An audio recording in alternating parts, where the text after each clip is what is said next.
975 The Fanatic everywhere. On Alexa at 975thefanatic.com. The Fanatic app. And now. Stand by. Open. Cade Show, live from center ice at the Wells Fargo Center on the home for Flyers hockey. 97.5 The Fanatic, Philadelphia. John Kincade Show on The Fanatic, and we're now at center ice, where the Philadelphia Flyers start their season tonight. Are you kidding me? One of the greatest venues of the year, where we get to do a show right here at center ice. Maybe the Sixers will have us out to do center court, Bob. We can do that for a center court game. We are It'd be warmer. Yeah, I was gonna say it'd be slightly warmer. We get the heat on in here. What are you, cold over there, Spencer Strider? Who would have told you it was colder down on the ice? Oh yeah, it's quite cold. Thought it? Yeah, it's we are live here. It's thanks to the Flyers. We appreciate them with their fine patronage to give us the opportunity to be here with you. It'll be opening night tonight. Is there any?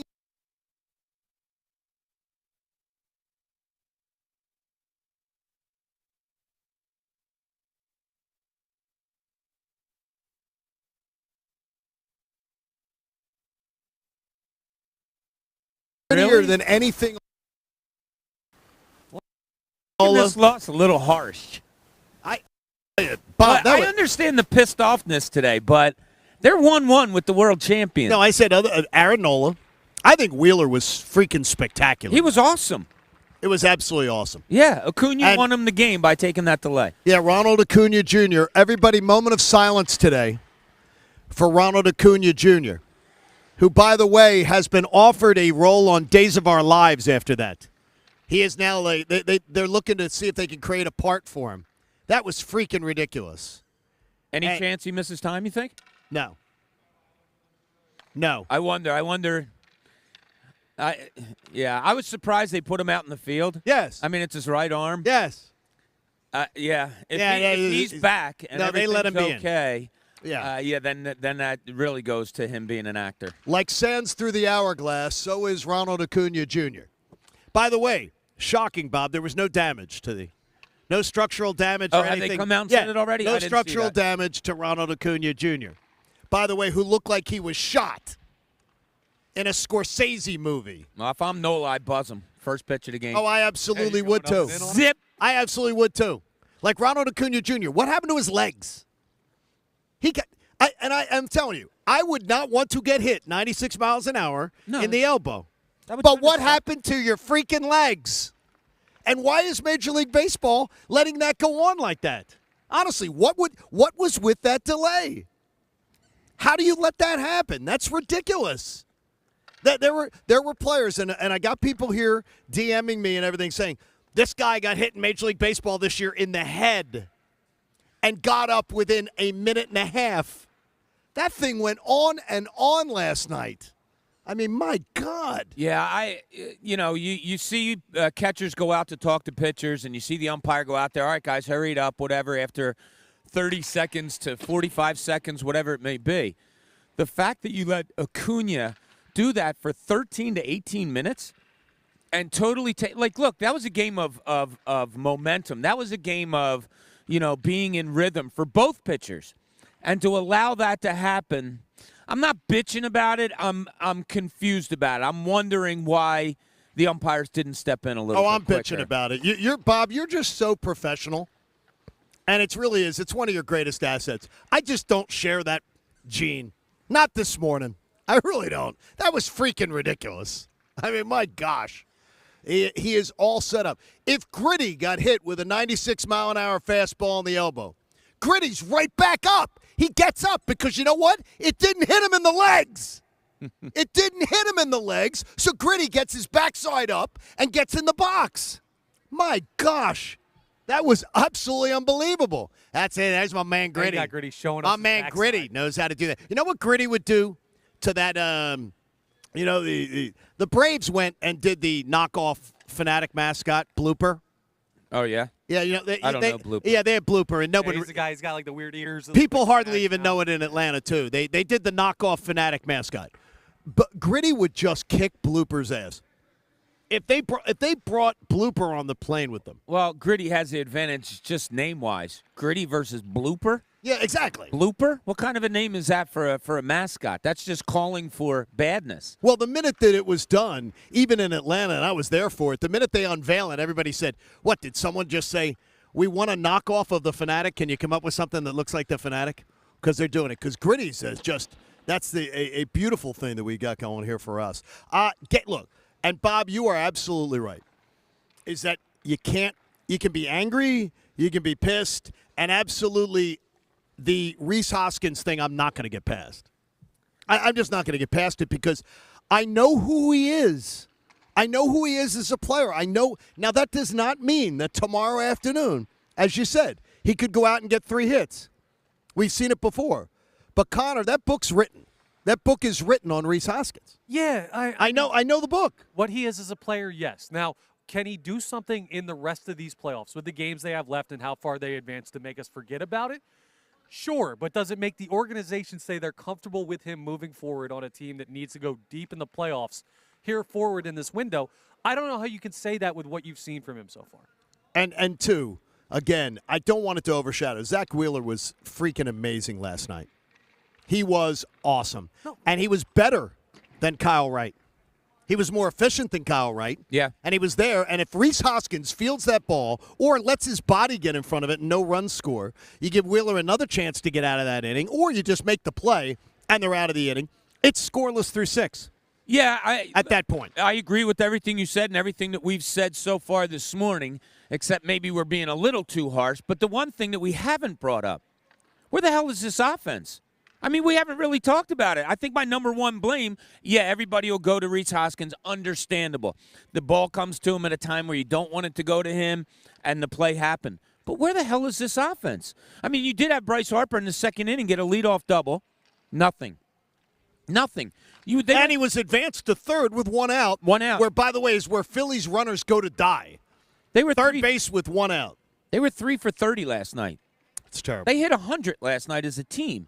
I mean, this can't continue to happen like on an every other game basis, and that's more or less what we're seeing. Even in that 2-0 win, it's a home run, it's a sacrifice fly. We talked about how they scored all their runs in the playoffs so far. They're just not – their power, which was supposed to be their calling card, just isn't there right now. Is it too much to say, though, Bob? And was I being unfair that it was the – last night I've seen that Phillies game a million times this year. My mic's going in and out. Well, I would say that we've seen it a lot recently, more than a million times this year. I mean, let's not forget this was a team that did win 8 in a row and has some powerful offense and all of that. Yes, recently going into the playoffs and then in the playoffs, we have seen these games where it's like, come on, where's the offense? I wouldn't say that this is more likely the team that we saw all year. You don't win 87 games with being more likely a team that gets you 3 to 5 hits and doesn't score runs. So an anomaly throughout the year, a little bit more than that. But to expect it from this team, better well hope you don't. If you want to get in with us, you can. We'll try to get you in here at 610-632-0975. Fanatic gives you a chance to win $1,000, by the way, coming up at 8 o'clock this morning, and then at 10 and noon with the Cuz, and then at 3 and 5 with the best show ever. I love Phillies Viper. Sends along a tweet to me this morning. He says, Willis Reed in the NBA Finals in 1970, Donovan McNabb versus Arizona in 2002, and Ronald Acuna Jr. in 2002 NLDS. He's just unbelievable. It's amazing how. Well, he's become enemy number one for certain.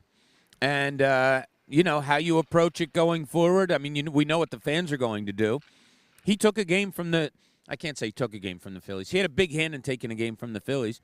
And by the way, if it's the gamesmanship last night, then I absolutely say tip my cap to the gamesmanship because it freaking worked.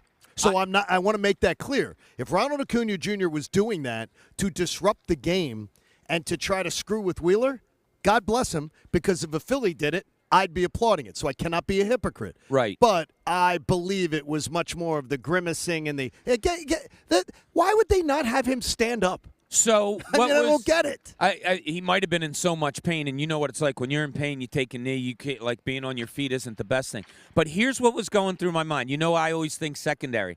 Everybody's getting pissed off. Acuna, come on, let's go. What's going on? I was thinking, what should Rob Thompson do here? Should he come out of the dugout and go to the umpires while the fans were booing Wheeler? Should he have stirred it up a little more and gone to the umpire and put his arms out and been like, let's go. What are we doing? Let's go. No, is he going to play or isn't he? Let's go. I don't know. No, he should have. Well, that's where I was going back and forth. Should have, would have stirred the crowd up a little more, might have stirred Atlanta up a little more, might have put you in a spot where, I created a bee's hive. What do you or think? Bee's nest. Or did he, I think it was going through his mind, what should I do here? I think I would have been the aggressor and gone out and been like, what are we doing? What? Here, let's look. Tap to your watch. What's going on here? Yeah, but how I think long he are we thought going to it wait? out. I think he thought it out. See, I just saw him glaring with a glazed look over his face over the railing. Yeah, but that's a tough thing for him. What if he's hurt? What if Acuna's actually hurt, has to come out of the game, and then you went on the field in front of their crowd and rushed their superstar off the field? They lost? There was no reason he couldn't walk, Connor. I'm just saying, like, you don't want to go out there and question an injured player who might have to leave the game. If you're a guy like Rob Thompson, that's a tough look. It's on the umpire. Okay, ESPN Radio had the call last night. In fact, Tim Kirkjian was one of the people on the game. On the longest delays he can remember. Is that right? For a player hit by a pitch. That's on the official then. That's on the umpire. I get you, but that should have. So wouldn't you, if it's one of the longest that guys who've covered the game forever can remember, wouldn't you think that's where Rob Thompson got to find his legs, walk out, and just ask, what are we doing here? I don't is think he in or is he out? I don't think it's as simple as that, though, John. That's what I'm saying. Oh, it is. I mean, no, it isn't. You're right. I mean, it isn't. I think it's really something that you have to think out, and I think something that Thompson probably was. Connor makes a great point. You don't want to show up, go out there, and what if the guy goes back and has a broken arm and you look like a horse's ass because you went out to question? But at the same time, I know it was probably going through his mind. I know it was going through mine, and I'm wondering, all right, what are we doing here? I think after 10 minutes, I think I would have gone out and just been like, my pitcher. I would have kind of made it towards my pitcher, like pointed to my pitcher saying, this is hurting him. But at the same time, I would have been saying, can you tell the guy to get up or get out? Like, let's go. And once again, if it was Acuna with gamesmanship, God bless him. Sure, and that was a great strategy, and it was smart. And if a Philly did it, in retrospect, I'd be applauding it. So I'm not trying to be a hypocrite. But what I'm just saying is I think I would have I would have absolutely done something. Said, come on, what are we doing here? And if guys who cover Major League Baseball say it's one of the longest delays they've ever seen of a game, what the hell's going on? Someone has to ask that question. It's got to be asked, and you can't. And if let's say he did have end up with a broken arm on that thing, did he have a broken leg? I mean, they can make a decision on what's going on. If you think he's got a broken arm, you know he's not going back in. If they think he has a broken arm, they wouldn't have put him back in. I understand the thought process entirely, John, and I get where you're coming from, but the optics of you going out there and trying to hurry a game along while the opposing team's superstar is hurt on the field, it's a tough look for a manager to convince himself to do. Staples stores are a new world of possible. They've got innovative tools for small business, remote workers, and learners. You can explore more at your local Staples store or visit staplesconnect.com. In Cooney's Corner, Bob says there's something that Rob Thompson did yesterday that he really, really appreciated. Now, let's see what's in Cooney's Corner. Yeah, they were in a tough spot with that 3-hour rain delay yesterday. And John, you made an interesting point in the morning yesterday, and a lot of people ran with it all throughout the day, that if you had to start a game and you weren't sure what the weather was going to be like, do you go with a Bailey Falter? Do you try something different? Do you save Wheeler for Friday so that you can go Friday, Saturday, Wheeler, Nola? I'm glad, that Major League Baseball made the right decision of waiting it out so that they could make it a non-stoppable game. Smart decision. But I'm also glad that it seemed like all throughout the day Rob Thompson didn't waver. And I'm glad that they, knew that it was going to try to get just straight through game, and he wasn't thinking about it. I think he made the right decision. Obviously, I came up with this idea before the game played out. I think he made the right decision of just sticking with Wheeler, sticking with their strength, sticking with what they want to know, what they knew was going to play out. And even though they lost the game, I'm glad he didn't waver off of that. Okay, let me give you this. Let's say you had gone, and by the way, Bailey Falter could have started yesterday. He absolutely could have started. If they had started Bailey Falter and the series was 1-1, and you were coming home to Citizens Bank Park this weekend, perfect conditions, how much better would you feel if it was Wheeler and Nola going in Game 3 and Game 4 about their chances to win the series? Yeah, but you can't. And I thought about that yesterday, too. I mean, and that's a devil's advocate on my part. That's not saying that. Yeah. That's not saying Thompson made the wrong call. No, because Wheeler was awesome. Yeah, and look, that's what we wanted. And I said it before Game 1 that you want to go balls to the wall and win this game somehow, and they did. And then you're coming back with Wheeler. Like, that is the perfect scenario. I wouldn't have changed it up.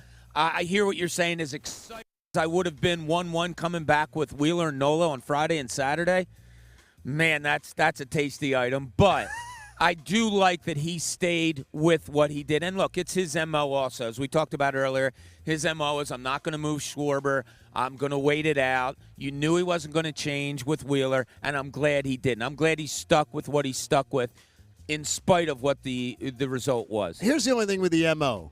His M.O. is, well, I'm going to stick with Schwarber as the leadoff.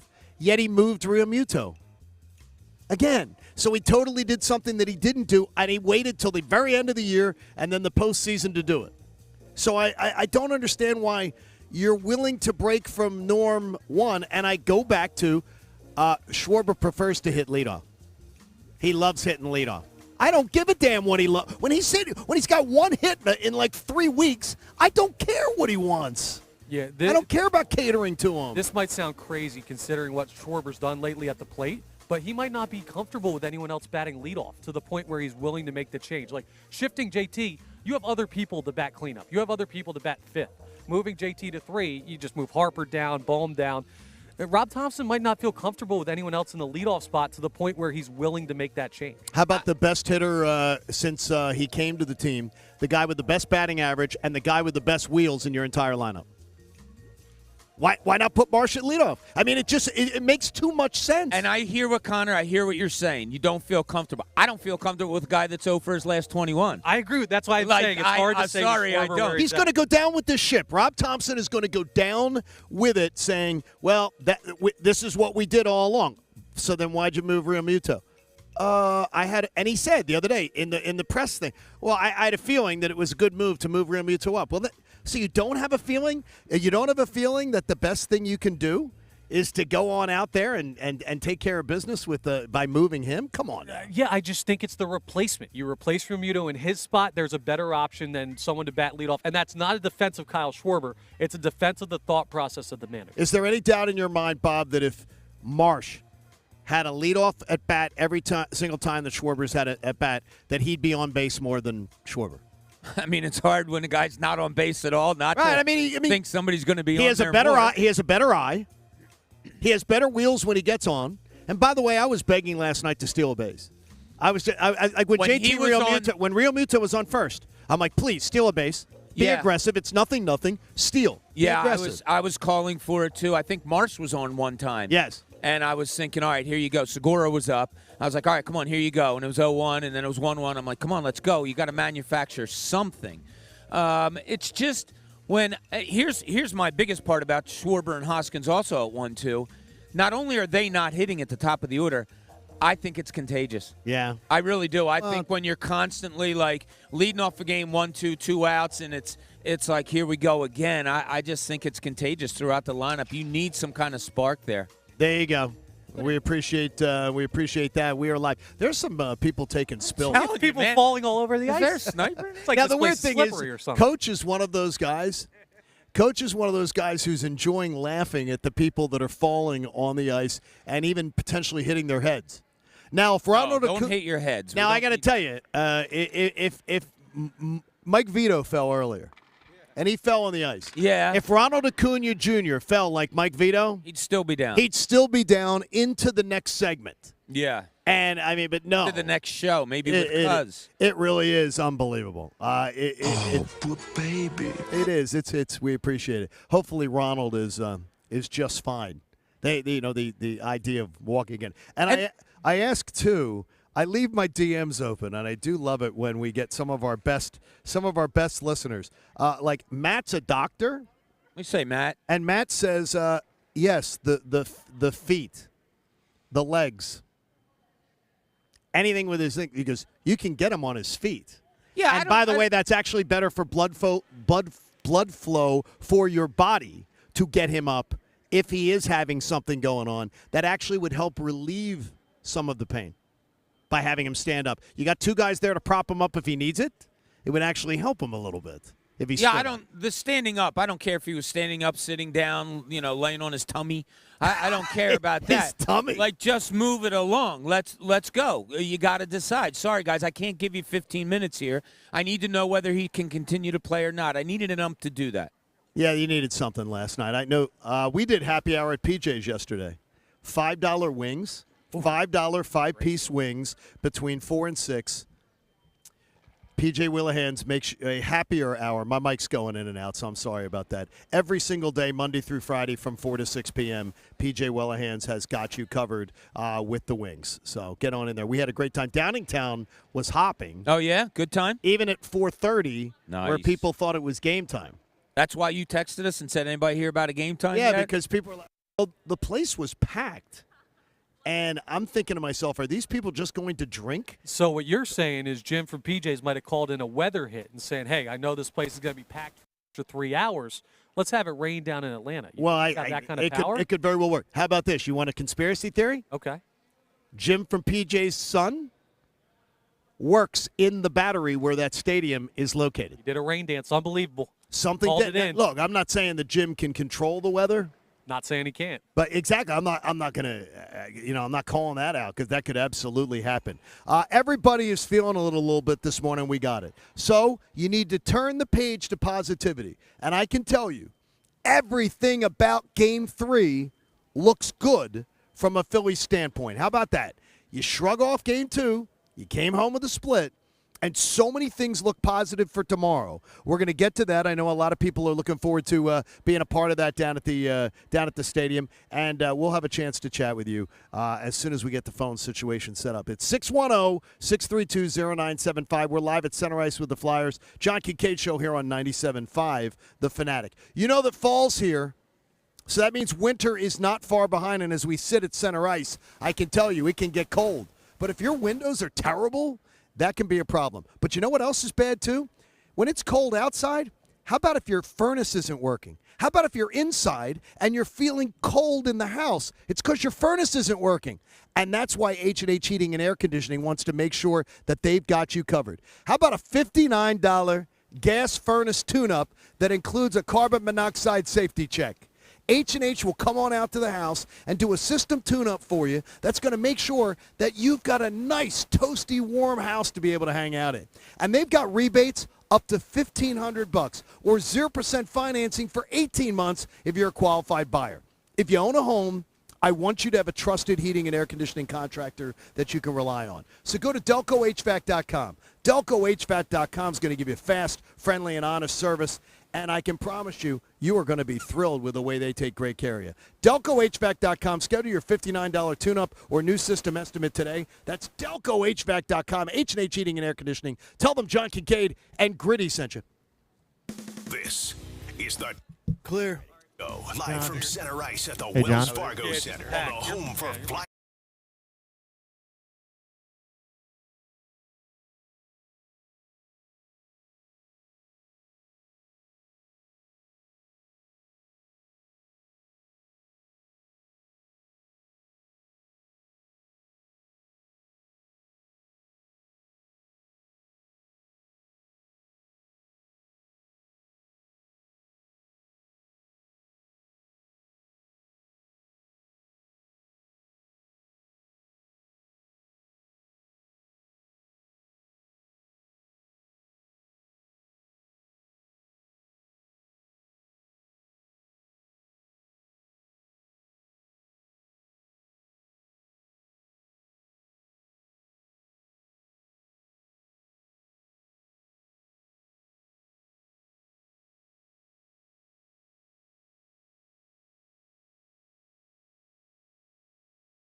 Philadelphia. 97.5 The Fanatic. Philadelphia. Now, back to the John Kincade Show. Yes, Mike's hot. I do talk straight through the breaks. On 97.5 The Fanatic. Philadelphia. The 7 a.m. hour of the John Kincade Show live from center ice with the Philadelphia Flyers on their opening night. Brought to you by the Casino and one sleek, easy-to-use app in Pennsylvania and New Jersey. There needs to be some sort of a cleansing after that game, too. And it is weird when it went as I thought it would go. They come home with a split, which I expected. And I'm not pleased with it. Yeah, It's weird. you are It's weird. like- I'll give you that. No, but with not having, because I truly believed in one thing. I'm not one of those people who, like, does the one-loss game and then changes up their picks as a good loss. I said, Whoa. I said, All right. I'm just using an example. I said before the series, You really want to go that hard? I put him in the didn't penalty see, box. I didn't see a way they win the series in the Wheeler and Nola game either. No, I expected them, if they were going to win the series, they'd steal one. They'd steal one other game, something, and then, but you had to win the Wheeler and Nola starts. Okay, so after they stole that first game, you expected a sweep. Yesterday I was saying, no, you had to win if Right. you wanted it. I hear you. But I just look at that last night as such a missed opportunity. And to me, it's that, but I want to focus on some positives. Yeah, tomorrow just looks, as the sun comes up today, tomorrow looks like a matchup. You should win tomorrow. You shouldn't be an underdog. You should win. Who do they got? Morgan going, Charlie right? Morton. Charlie Morton. Yeah. Charlie Morton going up yeah. against Aaron Nola, who Aaron Nola has been an absolute on rampage and has pitched like the absolute ace. I told you he'd be in March. And now Charlie. I mean, it's set up. You're coming home to a madhouse. You can hit the Braves. You average more than 5 runs a game against the Braves when you play them at home. In the last, you almost average 6 runs a game against the Braves in Citizens Bank Park, and you've got Charlie Morton on the mound, and you've got Aaron Nola going. Yeah. I feel very good about Friday after. And, yesterday really didn't play out differently than I thought. I thought, you were going to get good innings out of Wheeler. Kyle Wright's a 21-game winner. For them not to expect to get a good outing out of him, would have been foolish on our part. So it kind of played out the way we thought. A pitcher's duel, all of that.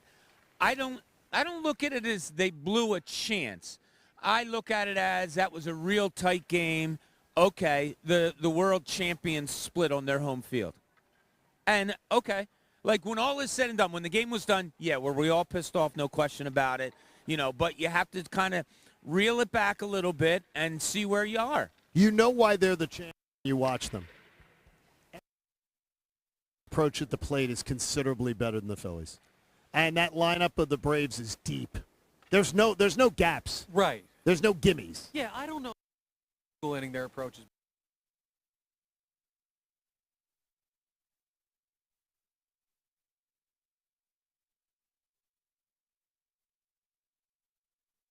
Difference between these two teams. Think about it. The Phillies took one. It's a great thing, and they're in 4 games. I think it's very logical to say you believe the Phillies can win tomorrow. Yeah, and if they do, then you get a clinching game at home. Who cares who's pitching? It's your second playoff game in 11 years with a chance to eliminate the defending World Series champions, a division rival, at Citizens Bank Park on a weekend. So the information that I'd received earlier in the week ends up being proven true. That I said we wouldn't see Spencer Strider until there was an elimination game. Right. That the Braves were not going to push Spencer Strider until they got to that point. So once the series went 1-1, Strider was not pitching. Yeah. So all of a sudden that veil was lifted. You get Charlie Morton. Now, if you're down 2-1, I expect Strider would be the starter on Saturday afternoon. It's funny, and this means absolutely nothing at all, and I sound like a jagaloon just saying it, but every time they show Strider, from warming up in a pen to being in the pen with the guys having fun, he doesn't look like a guy that appears. I agree with you. He just has the body language of, I can't believe I'm going to miss this series. Now, again, I'm looking That could from just be 10,000 right, feet. exactly. Speculation. But, they showing him warming up, and the guy's having fun, and he's just kind of standing there looking around. I have to say this. I'd be surprised if I see him in this series at all, whether the Phillies are up 2-1 or whatever. I'd be surprised. Now, the Atlanta media didn't want to go with that. I mean, I was literally told you won't see him until there's an elimination game. So when they were talking about him being the Game 3 starter, that was contrary to the information that I had received. And now I'm looking at it as, even if it's Game 4, I wonder if he's going to be there. Oh, he'll be there. Now, you think they'll toss him out at that on point? The roster? Why else would he be available? They'd use the roster spot for something else. They have enough. We know how deep that organization is. He's going to throw, and I think this is a benefit for the Phillies that he's on the roster because Why is that? you're putting a guy out there that might not be ready. It's the same thing with if Dak Prescott was playing Sunday night against the Eagles. I'll take my chance. If he's better when healthy, I'll take my chance at them trying to force him to play, and maybe 2 innings in, he's like, I can't go anymore. Then you're into their pen. I really look at tomorrow afternoon, though, and I cannot wait to be in that building. Mm-hmm. Cannot wait to be there to see what it's going to feel like tomorrow afternoon. But to me, everything points to, look, there's no path. Can we agree? There's no path to series victory you lose tomorrow. No. You lose the Wheeler and Nola starts, you're not winning. No. You can't go down 1-2. There's not an argument to be made that you're winning. Then Falter and Suarez went back-to-back, one on the road in Atlanta. Now, stranger things have happened in life and in the postseason, but I don't believe that the world champs are going down in that fashion. Nola's got to put the cape on, like he has been, because he's been freaking amazing. But I love the matchup tomorrow. I really do with Charlie Morton. I think the Phillies are going to have their hitting shoes on. They better. Yes. Because, Atlanta's going to be digging in. And as good as Nola has been, we've seen the hiccups. And Atlanta knows his hiccups. And I think they're going to be aggressive at the plate.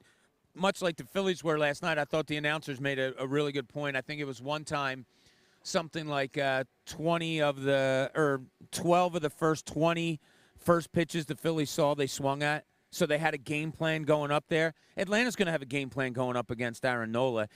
I don't think it's going to be as easy as we think of, you'll get 7 innings of, 1-run ball. Look, this is the World Series champs. This is a great, great lineup. The bats have to be ready for the Phillies tomorrow. Anthony always offers therapy, and I don't know if it'd be therapy or not. I'm very positive about tomorrow. I'm very negative about last night. I'm being very honest. I'm completely negative on last night. I feel that there were so many things to just be shaking my head at and not pleased with. But I'm very positive on tomorrow, which is a testament to this team that, it's a testament to Aaron Nola, first of all, because they always say in baseball, and I said it last night before I went to bed on Twitter, they say in baseball, and I've heard Ricky Pitalico talk about it, that momentum is the next day's starter.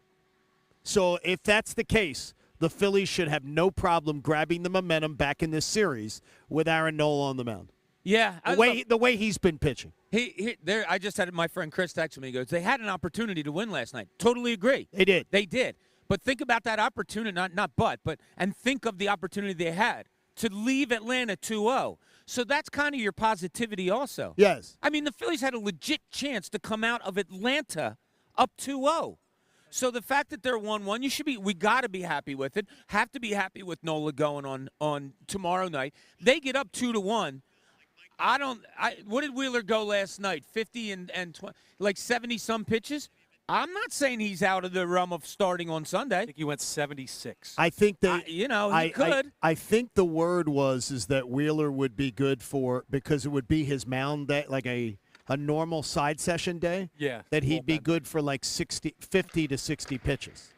So that tells me 2 or 3 innings on Sunday night. Yeah. If necessary. Let's hope you don't get there. Let's hope we don't get there. Yeah, if you get to Sunday, it's everything. It's all in. It's like I called kitchen sink, right? Yeah. That's what you got to do. That's why I find it hard to believe Strider doesn't throw, because Wheeler was just on the injured list not too long ago himself. So Strider will throw if they get to elimination. 610-632-0975 if you need a little verbal therapy with us.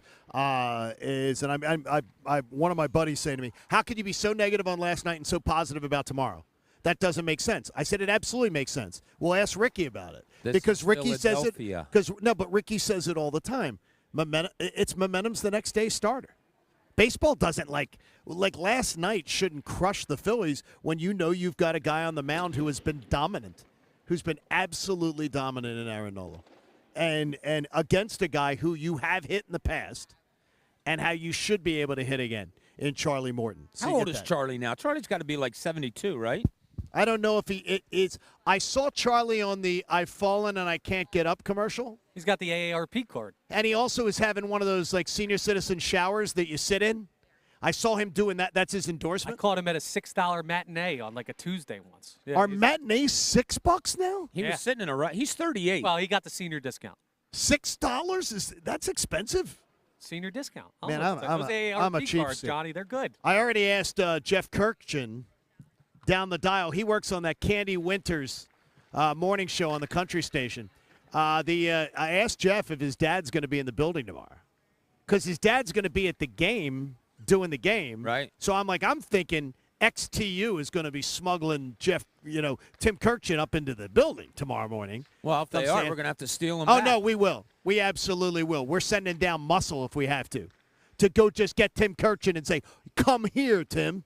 You're going there. They got to do the game last night. Great news. Tom McCarthy, by the way, will join us at 8:40 this morning after Bob name dropped him yesterday, which I think was an improper attack of a name drop on Connor's part, considering I'm the one who brought up the fact that I missed Tom McCarthy's voice. Absolute name drop. No, it wasn't. I said It wasn't. I was I texting brought with him up, not Bobby.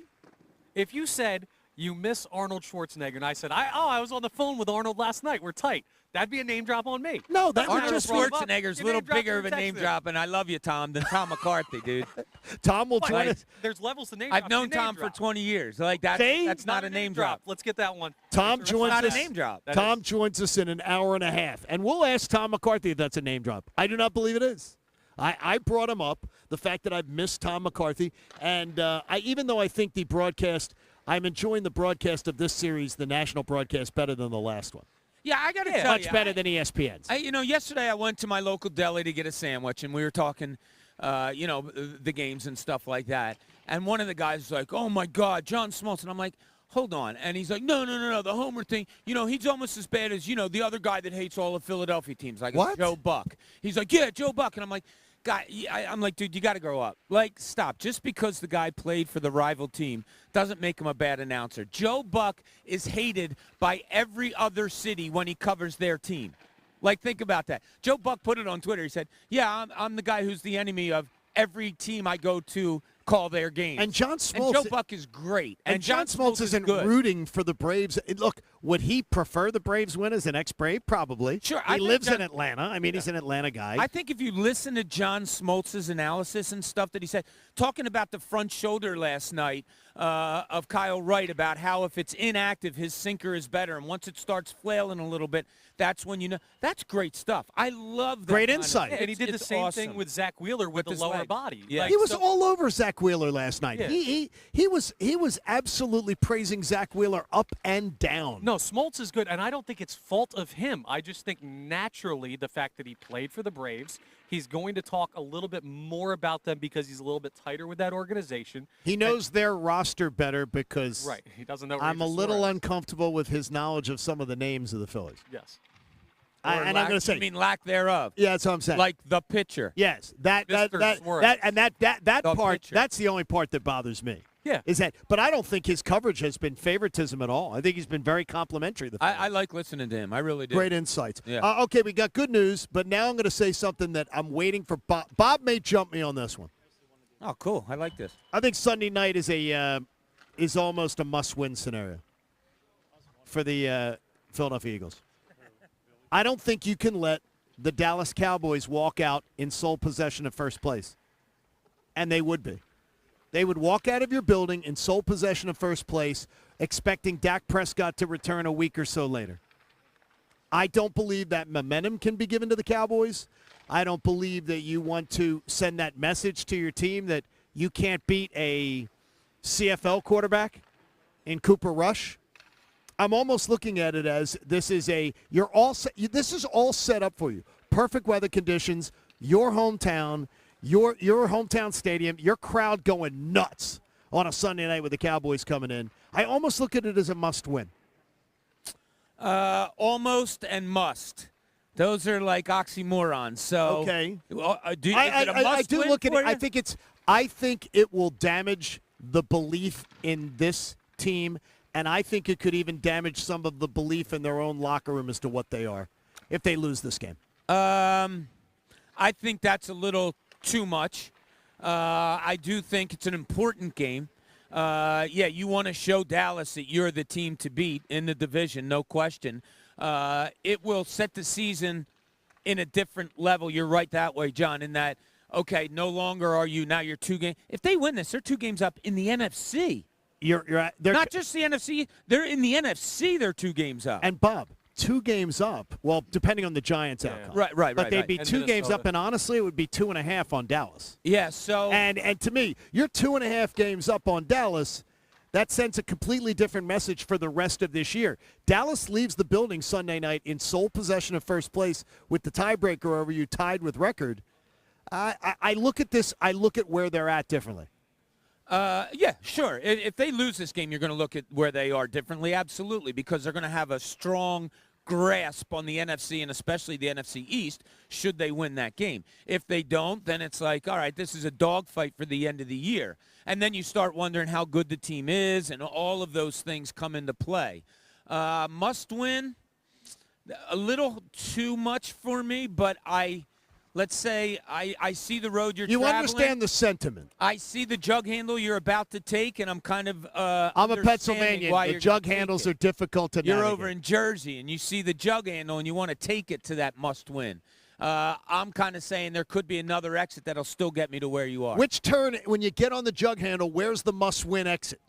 Like, how do you know? Do they have like a little on a jug handle? You do just they, kind of like- get off at the other end. No, but there's So like make usually left turn. there's usually like one, and then you can have an rocket exit. science. You can have an exit at. Act if like you're- you got to have Neil deGrasse Tyson sitting shotgun to go through a jug handle. by the way, when you enter the jug handle, are you entering at 6 o'clock or are you entering at 12 o'clock? Well, it's not a clock. It's a jug handle. Well, if it's a clock, because it's circular. Depends what I don't time know. of Which day way it are is. you facing? Okay, you're coming into it. I'm you come in driving at into the 6 jug o'clock. handle. Yeah, you come in at 6. I come in at 6. And you okay. exit at Right. 3 That's it. Why am I not coming in at 12? or 12. No, you exit Doesn't at matter. 9. See, this is. You come in at 6 and you exit at 9. I'm not looking at the clock when I'm driving. I don't know. That would be called distracted driving. This I is why don't you do can't that. navigate a jug handle. You're looking at your watch. No, I'm just saying.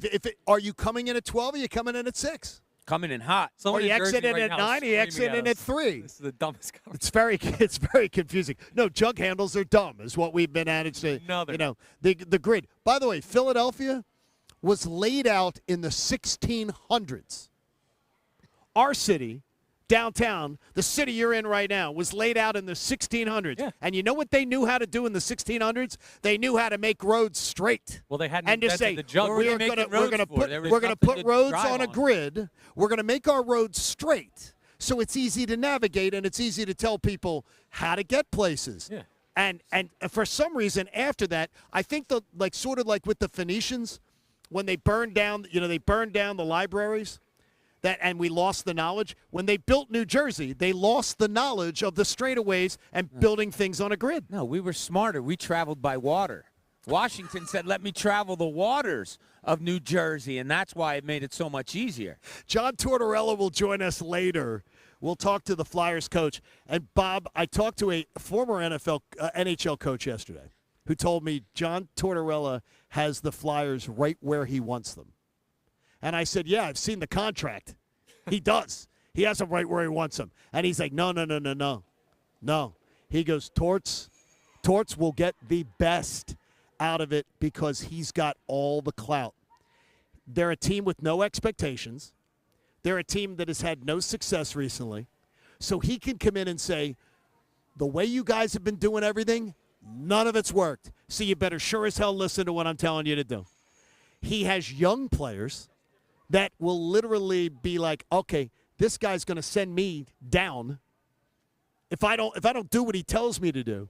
And this former NHL coach, who, by the way, almost got in a fist fight once with John Tortorella, gave him the highest praise and said, I think Torts is in a great situation for him, especially a older, wiser John Tortorella. Kind of makes sense, right? Like, would you rather be given a test that you got to fix a bunch of answers on, or would you rather be given a blank test sheet and just take it yourself? Like, he's got a blank slate here, and he's for young coaches that idle hands, like open ice can be trouble for people who don't know what they're doing on. But he's a guy that's been around for a while, so giving him length of rope to do whatever he wants to do with this team is a good thing, in my opinion. Yeah, we talked to him before they had training camp and all, and he told us what he was kind of looking for without really knowing. I'm really anxious to talk to him today of how those visions have changed since seeing what he has on the ice. I wonder one thing, though, about Torts and watching him, Bob, that and I suffer from it, too. I think he wants everything yesterday, and I think he wants things to go according to plan if he thinks he has a good plan. This is a year where I think we can all agree things aren't going to go to plan very easily. There's going to be a lot of bumps in the road. And how does he navigate them as far as his comfort level and his frustration level? Exactly. And that's a big one. Him frustrated? No. What'd you say? Him frustrated? Oh, no. No, but no, I mean, I'm being honest. I'll get frustrated at times, and Bob will literally say to me, okay, shrug it off. Yeah. Shrug it off.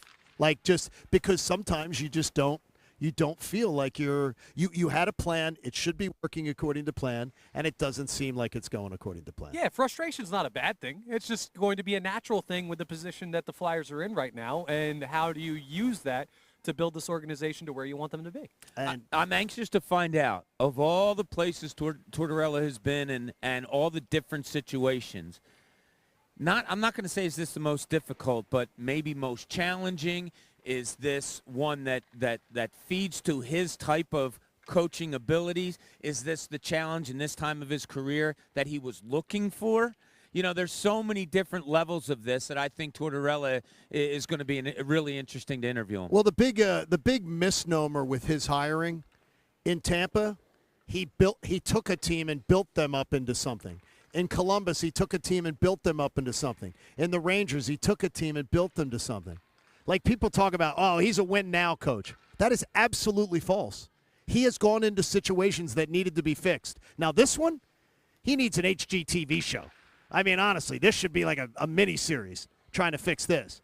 You coached before, John, Yes. and I coached a little bit. I didn't coach hockey, but does this kind of thing, is this exciting as a coach to you? Or not just to you, but I mean do you think it's more exciting to professional coaches to come in and try to turn something around, or more exciting coaches like to go into a situation where you just need to tweak and maybe you're that coach that puts you over the top? I think at this point in his career, he's up for a challenge like this. Yeah, it's tough, man. Because he wanted that one last shot. Yeah. One last shot to show what he could do. And we'll find out how John Tortorella does, and we'll talk to him a little bit later on. We'll talk to Tom McCarthy later, so Bob can, say, hey, McCarthy's on with us, and Connor will accuse that of being a Bob's name drop. texting him right now. It'll be great because he's not that guy. Hey, as we look ahead to Game 3, how do you put Game 2 behind you? We'll get to that next. It's the John Kincade Show live at Center Ice with the Philadelphia Flyers here on 97.5 The Fanatic. With the baseball playoffs here, you may be believing that tomorrow's going to be the day. I love tomorrow's matchup for the Phillies. So what you might want to do is jump on now on that BetParx app. You got a risk-free bet up to $750 to be refunded in site credit should you lose. That's a great guarantee to get you started. I know this. Every Saturday morning, I love college football. You know that. And there are three-leg parlay options for me every single week to upgrade my odds. I've been getting 33% odds boosts. I've been betting 3 favorites every single week together. Heavy favorites. Get the money line, put them together. Sometimes I make $7. Sometimes I make 15. But I've been winning consistently, and that's what you can do in the BetParx app. I love the Eagles on Sunday night. Love them. You can even make your own alternate line if you really, really love them. The BetParx Sportsbook and Casino app, odds, slots, bets, games, they all come together for you. So I want you to download the app today. Go to betparx.com in Pennsylvania or New Jersey. You got to be 21. If you have a gambling problem, please call 1-800-GAMBLER. This is the John Clear. Live from Center Ice at the Wells Fargo Center. The Flyers regular season starts tonight, and we're getting you set on the home for Flyers hockey, 97.5 The Fanatic, Philadelphia. In esports, collaboration with brands have become a common occurrence. One major esport that's been an exception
parlay from FanDuel in partnership with Valley Forge. Whether you're new to FanDuel or already have an account, get free bets back if your Thursday night same-game parlay doesn't hit. Same-game parlays combine bets for a chance at an even bigger payday. Washington, Chicago this week. I don't know. Carson Wentz and Justin Fields. I think I'm looking at a lot of unders there, but you might like something else. Build your own or choose from one of the popular same-game parlays pre-built for you in FanDuel's top-rated sportsbook app. However you want to play, you can bet the NFL on Thursday night with a no-sweat same-game parlay.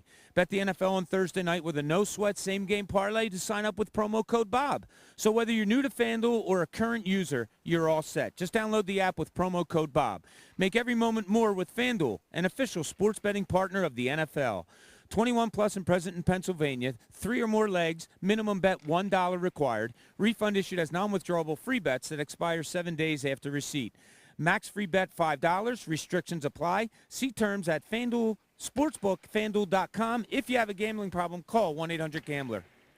Now, back to the John Kincade Show, live from center ice at the Wells Fargo Center on the home for Flyers hockey, 97.5 The Fanatic, Philadelphia. Welcome back to the Wells Fargo Center. John Kincade Show on 97.5 The Fanatic. The morning after a Game 2 loss for the Phillies in Atlanta. They come back for Game 3 tomorrow afternoon. Leading up to Sunday, we have Sunday night football with the Cowboys coming to town.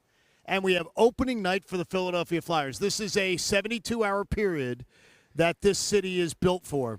I guess it's more than 72. I guess it's 96 to do the proper math. We're not big math guys. It's okay. No, math not the strong suit. Math is overrated. Now, you come a long way from Helsinki, Finland, to be able to, hang out for opening night. I mean, I'm coming a matter of like 29 miles to come and see the game tonight. To come all the way from Helsinki, it's got to be something very, very important. And to be a former Flyer, it's another one. And we have the Philly special in town, but this is like Villy is back with us here. Villiano joining us on the John Kincade Show. Former Flyer. What are you retired, 8 years? Yeah, it's something like that. You don't even remember anymore. Yeah, it's so long ago. How are you doing? I'm doing great. What are you doing now? Well, I have a clothing line that I'm running, and it's I've been doing that since I retired, actually 2 years before I retired. So that's been my daily job now, and it's a lot of fun. How did you come up with, first of all, a desire to do a clothing line and know that you had some affinity or talent to be able to do it? Well, I didn't know if I had talent, but I was always looking into buying clothes and working what's good and what's not, and maybe change something in the clothes. And as a player also, I like styling. I had a black and white skates. I like looking good and feeling that. So it was always kind of part of me. But obviously, when you play hockey, you're mostly focused on that, and you're using your creativity on the ice. Billy, I'm wearing a beautiful coat here that you've designed with a little Flyers logo. So yeah, try getting it back, Billy. Yeah. Is it you go around every team in the NHL and you design stuff for them? Is that how it works? Well, obviously we wanted to start here in Philadelphia, which is you don't have to make up any stories. It's a great story. Former player doing the clothing for the team and for the city I loved and the team I loved. So it's been a really super nice thing. Because there's a story and fun part, and I know the team, I know the city, so it's a little bit easier, Now, the Cap and Collar store here at the Wells Fargo Center, you'll be able to exclusively get these materials. Now, Connor, you're wearing the really, that looks like almost like a pajama-y hoodie. That is really sharp looking. It's like a cream-colored sweatshirt. This is the most comfortable thing I've ever put on, and I got to tell you, this might be an issue because if I see someone walking in the concourse wearing this later, I might have to pull it over their head and try and run off with it. I mean, that is beautiful. It's so comfortable. It's warm because we're down here on the ice, and it's such a good look. You got the logo on the sleeve here. Even on you. The Flyer. Listen, if you can make me look good in something, exactly. That's about as good of an endorsement as you can get. So, man, hats off. These are awesome. Now, would that be considered, Bob, what would would Bob's jacket be? Bob's wearing it because our YouTube audience can see it. Bob, you're wearing it. It's not a bomber jacket. It's a I don't know, Billy. What would you call thermal jacket? Well, it's a puffer. You can a wear puffer. Yeah, but it's designed like a bomber style, so it's like a little bit more sporty, and I don't know if that was something special we wanted to do, like a sporty feel and not just a puffer, so it should be really warm. Oh, it is. Too warm. I'm kind of starting to sweat, yeah. Is the muted are the muted logos something you decide to do? Now, on Connor's, it's not the same because it's sort of the cream with the white. But I notice on the black on black or the gray on black, which you got with the muted logos, is that a design choice by you, or do you have other options too? Well, obviously we wanted. There's always like normal fan gear and stuff like that, and we wanted to have something that you could wear in the bar or whatever, like go to a nicer place, just to have that little bit change up. Like you want to represent Flyers and you want to represent your team, but we wanted to get more sophisticated, but with it and with the quality and the materials to have a little bit different option for people to wear. You got hats, you got jackets, you got hoodies. You're all available in the Club Levels cap and collar store. You're going to want to check it out. Billy, we appreciate it, and good luck to you. And it's good to have you back in town. Thank you so much. That's great. Good to see you. Good to see you stuff. That is some quality stuff, boys. Yeah, that looks bad. nice. Dude, for real. You're not getting those off of these guys. That's the problem. No, I'm taking it off right now. No, they don't. I get too accustomed to it. I don't think they're getting it. I don't think you're going to be able to get that one off. No, they're going to have to wrestle this. They're literally going to have to put me in the penalty box, pull this over my head, and box me for it. Connor, the problem with you is you're constantly eating, and you're going to get mustard on that or something. No, I'm not. My clothes If are you clean. went with that color, that would be something I think would be it would be a bit of a problem. I keep my clothes clean, John. I eat a lot, but I do it in a clean, neat way. Mustard, condiments. I'm not a mustards man. I'm more of a ketchup guy. What'd you say? Mustard what? Condiments. Oh, whoa. I didn't know you what thought you it were was talking something about. else? Yeah, it's Connor, really, after really all. good. I mean, Bob's over here who playing knows? with sugar. I don't know what's going on. All right, how do you? Sugar. Bob was stirring with. I gave Bob a pen that I've never used. Took it out of a bag clean and gave it to him to use as a stirrer. I mean, and it worked. And Connor was like, "Oh my God, you're stirring with a pen." Like you're thinking like when you put a pen into a cup of coffee that like ink just pours out of it like an octopus. Is that a crazy thought? The bottom of the pen is broken off, so literally the ink. He didn't container- stir with that end. He might have. Do I have any ink in my mouth? No, I Like don't this think black so. coffee That's with it. a little ink. It doesn't though. But that was a big clutch move, Bob. Getting the Dunkin' Donuts coffee is you here. came through in the clutch, John, with the pen stirrer. I have to give it to you. I think Dunkin' Donuts may actually decide this is a thing. That Yeah. Dunkin' makes a pen that can also work as a stirrer. I went to visit my brother's college one time, and they were having a party, and they made a big mixture of drinks in a big vat. They stirred it with a broken hockey stick. Yes. So like I've drunk things before that were stirred with questionable. Would that gross you out? utensils. It wouldn't gross me out in the least. When I'm not good with drinks. When No. I was 18, I it don't like didn't. that. No. Oh, it didn't at that point. So, No. all right, how do you put yesterday behind you? And that's one of the things where I feel so positive about tomorrow afternoon, but I'm having trouble shaking my frustration with the Phillies last night. Now I'm thinking about the people who actually have to play in the game. And I'll say it again. The body language looked completely different last night than it did to the night before as soon as they fell behind. As soon as that team fell behind, it's not the same. And maybe it's because I scrutinize what the Phillies do more than other teams, that there just seemed like there was a sag of the shoulders once that inning went down. Their at bats from that point on were listless. I'll go back to one of my favorite subjects. I think you're watching it differently when they went down. You know what I mean? Like I'm watching it with like a negative eye. Well, I think we were all frustrated. We were all like, and so we watch it that way. We watch it as a strikeout saying, oh, come on, and a guy going to the bench. That's not Look a at bad him. point. When it's 0-0 and a Schwarber strikes out in the third inning and he walks back to the bench, you kind of just look to the next batter. All right, can the next guy get it done? Is Hoskins going to do something here? When you're down 3-0, you look as a strikeout, then your eyes stay on the bad longer. And it stays towards, oh, man, he disappointed me again. Oh, we watch it with a frustrated eye as opposed to when it's 0-0. So you're right to be frustrated today, John. It was a game that they could have had. You'll be over it by noon today. You will. Delaware Valley will be like, all right, here we go. NOLA tomorrow night. I really do think that's the way we are made up. I absolutely look at everything about tomorrow afternoon and love it. I mean, it just sets up beautifully. This city's waited so long for postseason baseball, and Aaron Nola being on the mound. And imagine that. Imagine how rewriting a narrative has been for Aaron Nola. That now, I mean, it's complete confidence that the moment won't be too big for him. Because when they needed him to pitch them into the playoffs, when they needed him to pitch them into the next round of the playoffs, he was absolutely he was spectacular.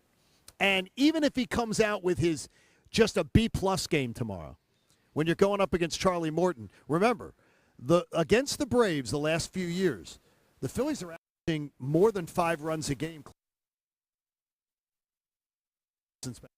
They hit Braves pitching no matter who it is. They hit the Braves in that park. Now, by the way, the Braves hit too.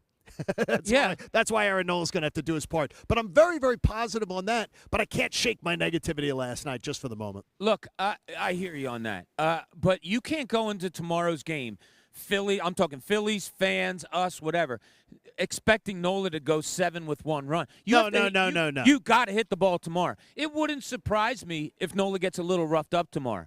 Talking 3 or 4 runs in 6 or 7 innings. That wouldn't shock me because, yes, he has been absolutely phenomenal lately. If he could stay like that all the time, he'd be a 2 ERA pitcher as opposed to a 3.5. Those other games creep in every once in a while, and this is a great, great lineup. If you're the Phillies, you have to come in expecting to hit tomorrow. What Nola gives you is extra on that hitting. If Nola gives you 7 tomorrow and gives up 3, he should walk off that mound head held high, and this offense should pick his ass up. I'm just being honest. Yeah. I mean, he doesn't have to go out tomorrow and be, 6 innings scoreless in order for it to be a successful outing. He's got to give his team a chance to win, and the offense has got to come alive. Yeah, and naturally, the deeper you get into a series, the more you're expecting the offense to matter because you're getting pitchers on their second start. You're getting a bullpen with guys that you've already seen, that have already thrown. You're getting pitchers that are lower in the rotation, for Atlanta at least, because this is their first postseason series. So, yeah, you need to be better offensively than what you were, and you can't have another Wheeler give you that game and then not put up anything. So it's more on the bats to me than it is on Nola, also because I trust Nola more than I trust this offense. And one of the things you do is when you're going up against champs, and Bob, you saw it when the Sixers, I mean, it's years and years ago. We're talking going back a generation. But when the Sixers got game 1 against the Lakers, and it's Shaq, and it's Kobe, and it's Phil Jackson, and all that. At that point, the window of opportunity was there, and champions found a way to make the plays. Last night, Dansby Swanson, spectacular play that could have changed the game a little bit. Austin Riley, an amazing play. I mean, they just find ways to make plays, and that's why they have a ring, and that's why the Phillies are aspiring to get there. They got to have more performances like that. Yeah, look, championship teams know how to win, and when they have a lot of players back, including the guys you just mentioned, that won a Stanley Cup, that won a World Series last year, you find ways to win. And John, you and I have talked about this an awful lot. Culture's a thing. And culture will win you games sometimes, whether your team plays better than the other team or not. Culture simply comes into play and has you win games. The Braves have a culture. The Phillies are trying to get one. Hey, you may not always need a new water heater, but when you do, choose your friends at Bradford White because Bradford White is here for the pro. They'll take great. Which game reminds you more of the Phillies you saw all year? It's where I started today. Game 1 or Game 2? Game 2. Come on. There shouldn't be any hesitancy to this. No, but there is because they've done both. What game reminds you more of this year? I can't say a game where they had 3 hits and 30 at-bats and got shut out reminds me more of they won 87 games. They're one of the best offensive teams run-wise in baseball. The Phillies clutch 2-out hits? Well, I think that hasn't been part of this team's MO all year long. I wouldn't say all year. I would say over the last month. At times, little glimpse, yeah. No, I would say over the last month. Think about what they were in June and July. Yeah, they're a 500 team over their last, I want to say like 36 games. They're a 500. But it is. If we the summertime when they had, they lost 3 in a row, but then they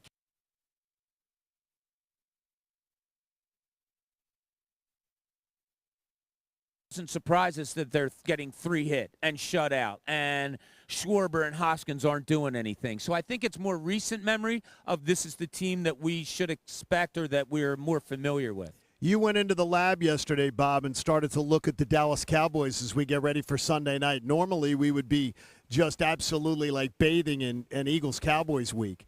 And I tell everybody that NFL Plus app is amazing. I love being able to watch a 15-minute football game and see all the big parts of a game. And when you watch the Dallas Cowboys, they're good. But you come away with an opinion about this team that prepares us for Sunday night a little bit. Yeah, I saw something on Twitter yesterday, and I apologize not attributing whoever did it.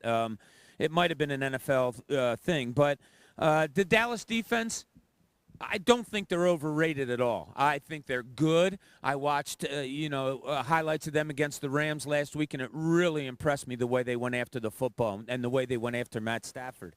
However, John, and I know Dallas might play into this a little bit, in the 5 games that they've played, listen to the ranking of the offenses they've gone against. Tampa Bay, 21st. The Bengals, 22nd. The Giants, 23rd. Washington, the highest-rated offense that they've gone against this year, 19th. The Rams, 26th. Now, Tampa Bay, Cincinnati, and the Rams are probably going to get better from the standings that they are now. In the long run. And Dallas had something to do with their rankings being what they are right now with the defense that they threw at them.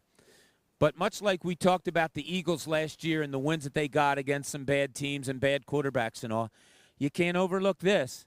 And this is by far the best offense with the way it's playing now that they're going to see all season long. So you talked about the definitive advantage that the Eagles defense has over the Dallas offense yesterday, which I thought was absolutely correct. This Eagles offense might have an advantage over this Cowboys defense, which has been labeled very good and rightfully so, but they haven't gone up against an offense that's churning the way the Eagles offense is right now. And that's the matchup for Sunday night. It's one of the reasons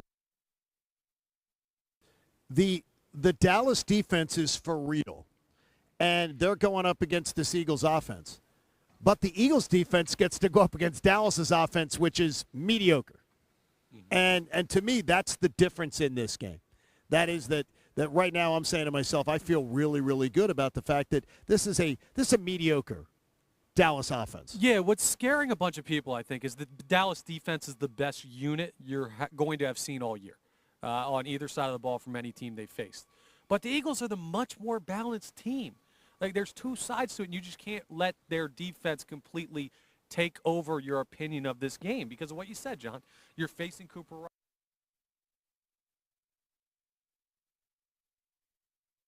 There are holes in that offense that the teams that they've been playing have against an Eagles defense that's been really, really good. Yeah, it's going to be a tough night for them. No question about it. I think it's going to be a tighter game than you do, John. So you do. You're looking at it as a title. But as I said on, I think, Monday, I talk about my feelings of games all the time because feelings you can't help. I felt that the Eagles were going to play a really good game. Look, they came out of 2 weeks ago against Jacksonville. Slop day, rain, horrible conditions, pulled out a win. Last week they go to Arizona. You can say what you want about all the Eagles fans being there in beautiful weather, and it's tough to travel. It's tough to win on the road in the NFL. The Eagles hadn't won there since 2001. They went and they won a tough game. Okay, I just think this week, nice weather, you're at home, it's a Sunday night, it's your rival. I think this is set up for the Eagles to play really, really well on Sunday night. I really do. I think it's going to be a coming-out party Sunday night. I think it's going to have everybody – I think Monday morning we are going to have sedate people. Because if it's 6-0, by the way, we could be in Monday morning with the Phillies going to the NLCS also. Listen, remember, we sign off the air tomorrow morning. This series is still 1-1. Yep. And I mean, and I know Egan likes to use the pants off line.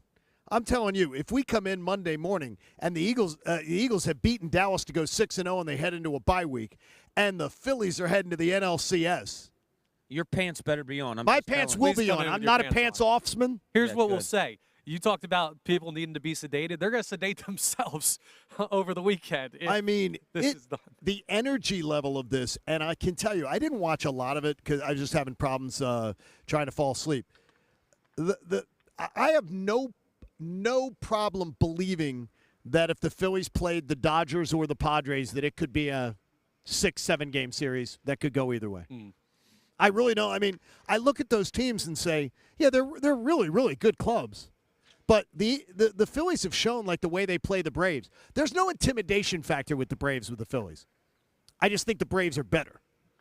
And it's one of those things where, but there's only 3 games, and tomorrow's game is distinctly in your advantage. Yeah. So like, to me, I look at it and I go, wait, if the Phillies steal Game 3, and I don't even think steal it, if the Phillies win Game 3, I absolutely would be like, oh my gosh, how do they do it? You know, like what's in the toolbox to go out and win a Game 4 or Game 5? I think steal is a good word for Game 4 and 5 if they win Game 3. Yeah, you would have They to steal have one. to steal one of them. But I have to give a shout-out to Connor because one of the best things I saw on Twitter yesterday came from Connor. What was that? And that was, Atlanta fans have been there for 3 hours getting ready for this game. What kind of a raucous crowd are the Phillies going to face? And Connor goes, what are you kidding me? Here in Philadelphia, that's just a Tuesday. I thought that was pretty good. Thanks, I was Bobby. proud that of was you. the only tweet people liked from you. And I got to tell you, though, the Braves did an interesting thing. Yeah. They opened up the gates at 3 o'clock so people could either be out in the Battery at the bars and the restaurants or in the stadium. Mm-hmm. And they said 50% off everything. So Yeah, if I you heard wanted that. beer, Yeah. beer was No, 50% it was off. non-alcoholic beverages. It was just Oh, I food was? and- Oh, they didn't do the beer? I No. heard they No, said I it. thought they had the beer too. I saw multiple places. It was just food and non-alcoholic. Oh, I did Oh, not man, realize. Yeah. this is funny, and I swear to God this happened. So I'm sitting on my couch yesterday. I guess it's like 4:45 something. I said, I wonder what Fox is doing for the pre. Are they going to have guys in studio for 3 hours? So I turn it on, and the local Fox team had a guy reporting at the Battery. Oh, yes.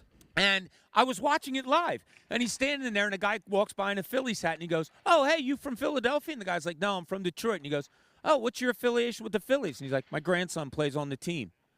And he's like, what? He says, yeah. He said, who's your grandson? Nick Castellanos. Now, I watched it live, and I know a lot of people probably saw it on Twitter. Yep. It was a pretty cool moment. Yeah. And Grandpop Castellanos, I don't know if that's his last name, was a really cool dude. He You really know? was. And he was just having a beer He had a beer walking in in his the hand. Battery. He Yeah. said more words in that interview than Nick Castellanos has said all year. Yeah, he seemed much friendlier than his grandson. I mean, sometimes Not it's friendly, just more talkative. Sometimes it, maybe it, maybe he was raised differently. So, hey, at Regency Furniture, you're going to find just what you need to give your rooms a total refresh. If you got something in mind, they get something in there for you. Regency Furniture is affordable, never looking so good. All right, we're going to give you a chance to win $1,000 coming up as we begin the next hour. And the major storyline as this series heads back home, and I think we'll all have different opinions on it. Plus, you don't want to miss Tom McCarthy in the next hour and more on the Eagles-Cowboys. John Kincade Show is here on 97.5, the Fanatic Live from Center Ice with the Philadelphia Flyers. I know if your windows stink, that means you're going to be freezing cold all winter. So what have I got an offer for you? How about 2 free windows for every 2 that you buy? That's a pretty good deal. You need 20 windows, you're going to pay for 10. But what if I told you put the credit card away because you're going to pay nothing with no interest until 2025? That lets you lower your energy bills. It lets you raise the value of your home. It gives you new energy-efficient windows that are going to look great for my friends at Window Nation. Every size, every style, every single color you could imagine. An A-plus rating from the Better Business Bureau. So you know you're dealing with a great company. You know you're going to find a deal that is better than Window Nation. I can tell you, you won't. You're going to go on the internet, you're going to search, and you won't. This company is outstanding. And when you're paying nothing until 2025 and you buy 2 windows and you get 2 free, it's time to pull the trigger before the cold weather gets here. Do your window shopping online at windownation.com, then call them at 866-90-NATION. That's 866-90-NATION. This is the Clear. live from Center Ice at the Wells Fargo Center on the home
$1,000. Text the word shop to 45911 or enter it on the Fanatic app or at 975thefanatic.com. That's the word shop. And one winner selected at random is going to win $1,000 in a company-wide contest. Winners get a call from Beasley, so be sure to answer your phone. Complete rules are available for you at 975thefanatic.com. We want to thank the Bet Parks Casino and Sportsbook app. That casino app, it's awesome. Sportsbook, even better. The Fanatics Bleeding Green contest is brought to you by Parks because everything you want in a digital casino and sportsbook is there. Never text and drive, and I wish you all the best of luck. Halfway home, John Kincade Show on the Fanatic. It'll be opening night for the Philadelphia Flyers, and you will hear the game right here on 97.5 The Fanatic.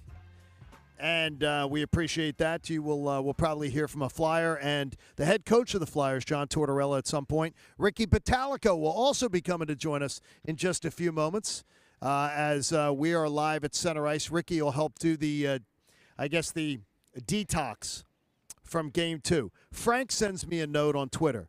Stop being so negative on the Phillies. A week ago, you didn't think they'd be in this position. And I said, Frank, a week ago, I said they would beat the Cardinals in the series. Absolutely. So, yes, a week ago, I did believe that they would be in this position. So, you can be negative on that game. You can absolutely be negative. But the thing is, you don't lose sight of the fact that there is great reason for optimism looking at it tomorrow. We praised them yesterday when they deserved to be praised. The Phillies were fantastic in Game 1. And now we're hoping that they're going to be fantastic in Game 3 tomorrow at Citizens Bank Park. And we're joined by our own Ricky Pitalico here at Center Ice. Hello, Ricky. Good morning. How are we? Great. And you? Yeah, wonderful. Yeah, we've been better, yeah. You've been better. That sucked last night. Not fun. I'm glad you say it. And I would just like to ask you, what does Rhys Hoskins' attempt at fielding, what does it say to his teammates?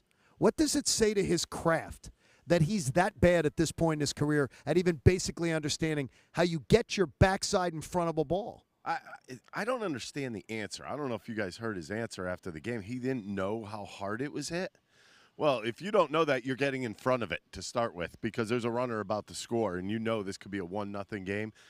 At the very least, you knock that ball down. Yeah. I don't care what you're thinking. You knock that. You don't fall backwards. He's been doing this all year. By the way, I don't know if you guys notice how he feels. The Olay ball? The Olay. I'm gonna fall back and try to backhand everything. You can't play like that. And I'm sorry. I'm sorry it came off very critical last night, but we're watching this as a one-game thing. I don't watch the games as this is, the best of 5 type thing.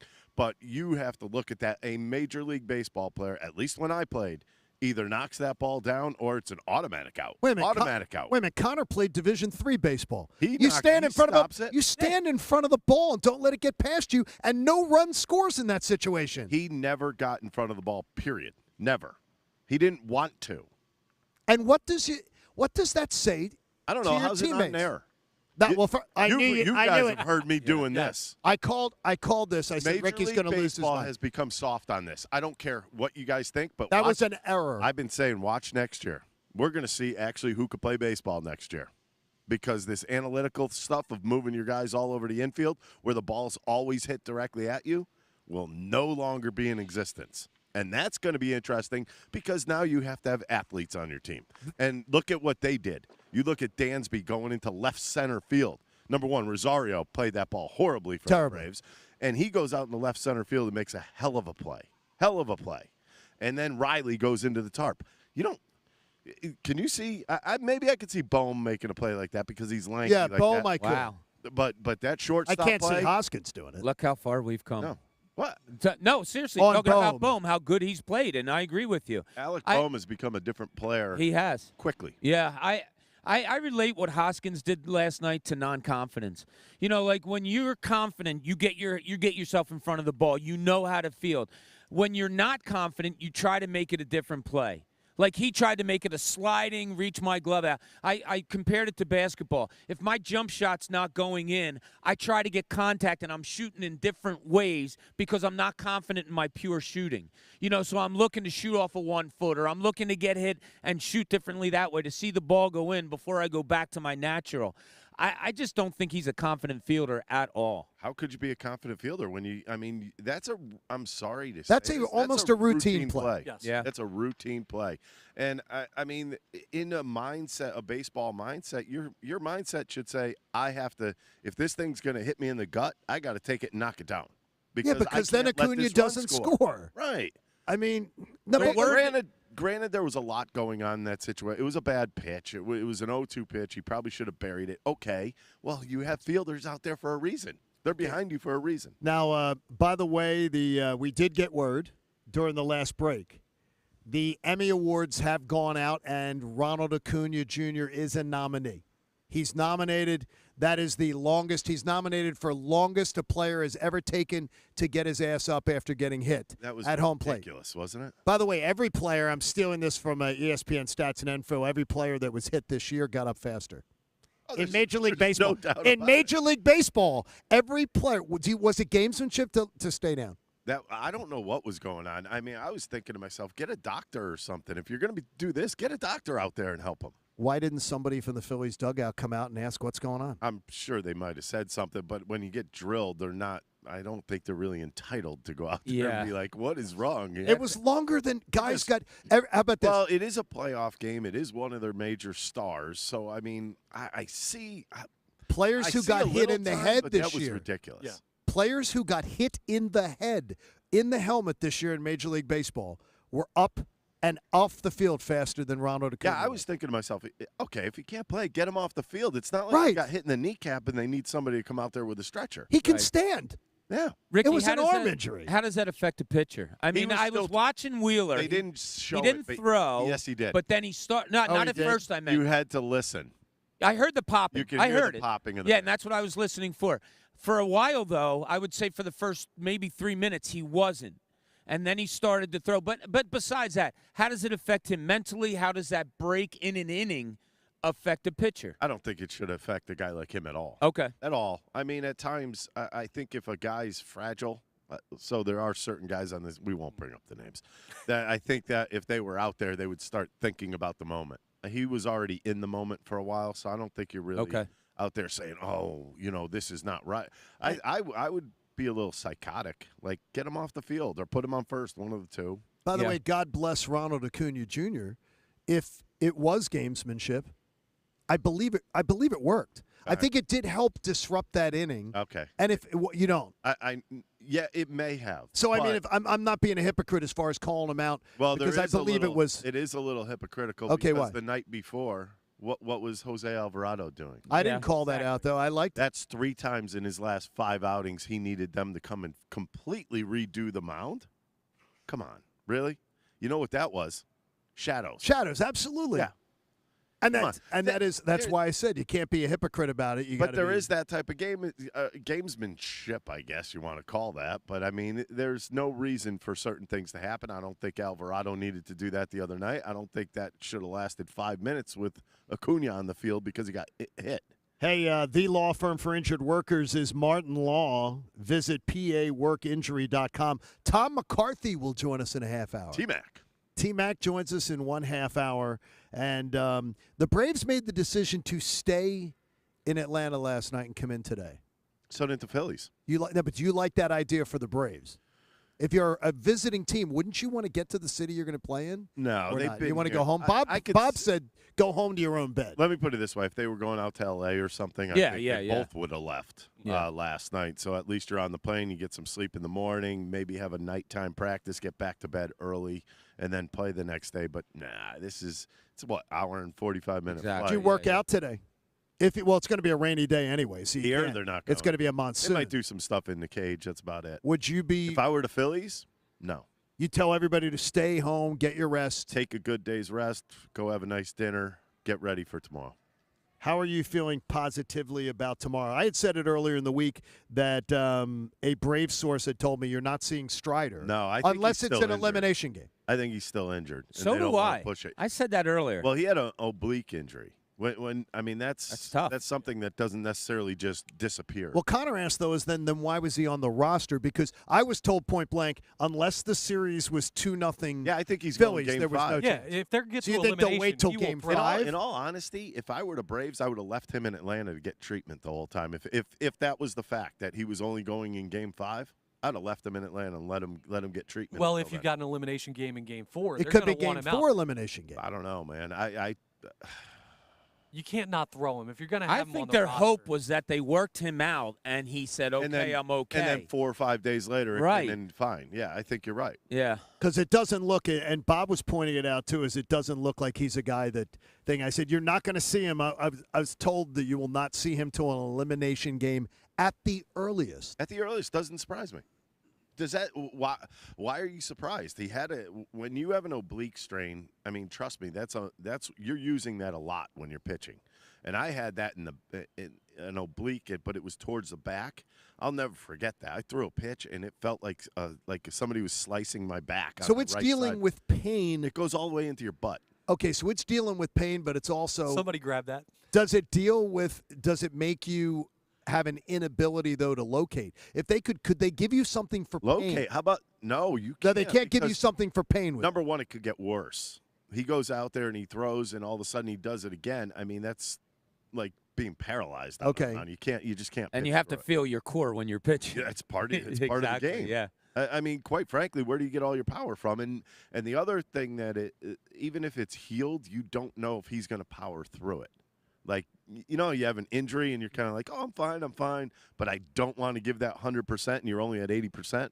That could be part of And the he doesn't problem right have now. one of those smooth, like I'm 6'6", just deliver right. type of things. Like he's not a big guy. He Too throws herky-jerky? very hard. No, it's not even that. It's just his velocity comes from his body more so than him. His being, legs. Yeah, exactly. Legs and core. And that was cuts me. right up through this. I mean, that was me. You see Absolutely. my size. I'm not everybody. It's it's funny. I meet people for the first time and they're like, "Oh, you're a lot smaller than I thought you were." Yeah, I thought you were like What'd you think I 6'4". was 6'5"? And Yeah, I did.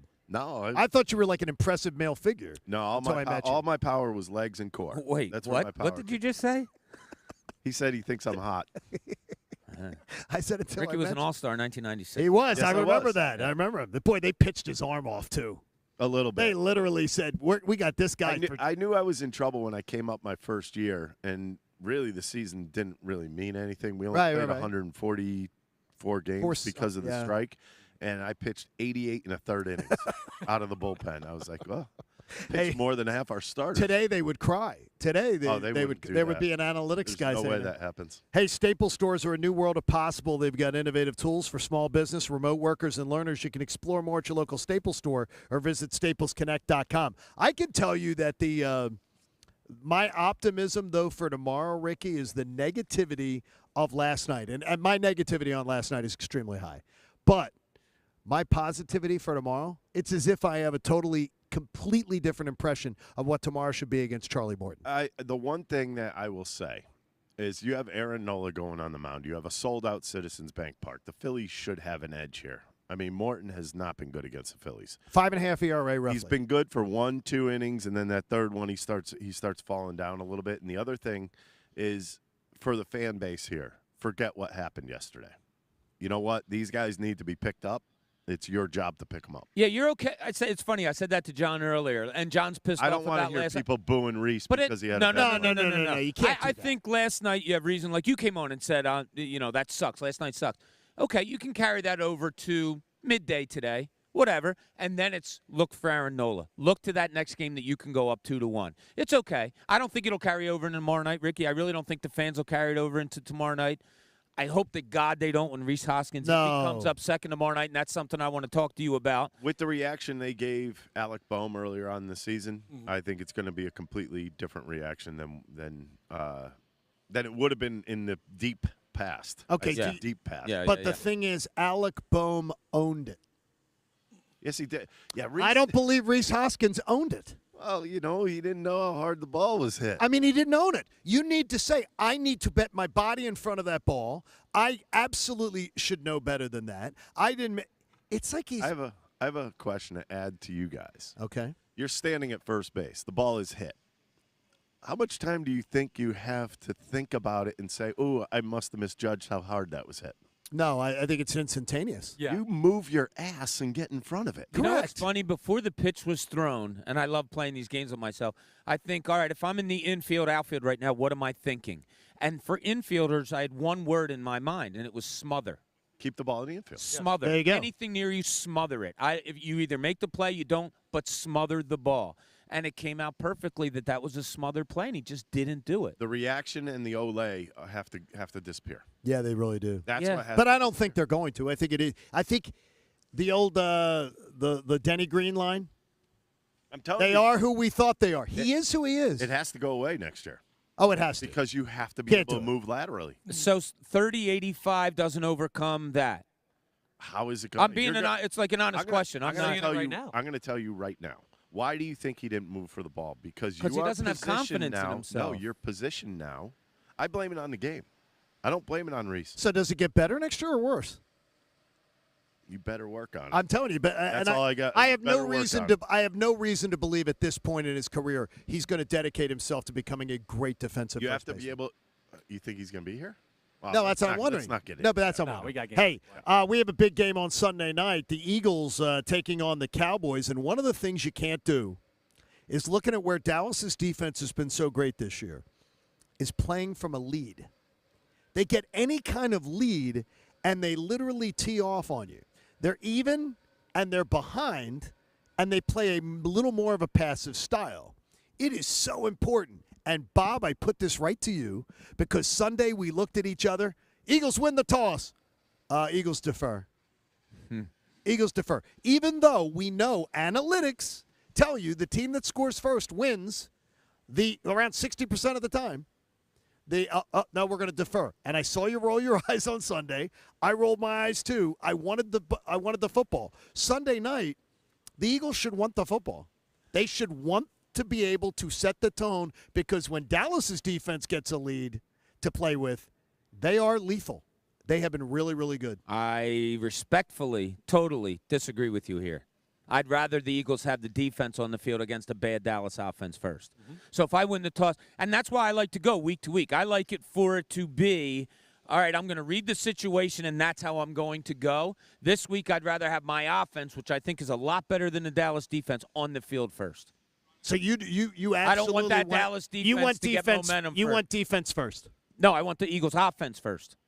Oh, no, that's Oh, what no, I I'm want. sorry. I want No. the Eagles defense. I'm sorry. You I want want the defense Eagles first. defense first, yes. And Connor, you seem to be nodding your head Yeah, too, I Uncle Bob. completely agree, and Yeah, not totally defense for first. the same reason. They're 5-0. They've been deferring all year. Just keep doing it. Clearly, they feel comfortable doing that. Why are you so concerned about that? Yeah. Because At the half, it changes anyway. because of Dallas. You do realize that they do that, so they try to get the ball at the end of the Yeah, half they score, and they come right back and score again. It's a 14-point swing. Yeah, the double up. I love That's the the double only up. way. I also and then know a turnover right I after also that. know, and it's I a also triple know up. teams that score first win games considerably more. You can't be that worried about that right now. You have to trust your defense. If you trust your defense, you kick off. How about Ricky, trust- if you're how not about worried trusting- about a really coin trust- toss, Whoa. you're not a sports fan. How about Do you trusting your offense? Do you really think Cooper Cup is scary? Cooper Rush, Cooper whatever. Kupp Cooper is Cup scary. is very scary. scary. Cooper Rush. He's extremely You're scary. absolutely right. Wow, Cooper did I- Cooper Wow, that's a Rush now. stinker, isn't it? He's That's not. all right. I mean, it is just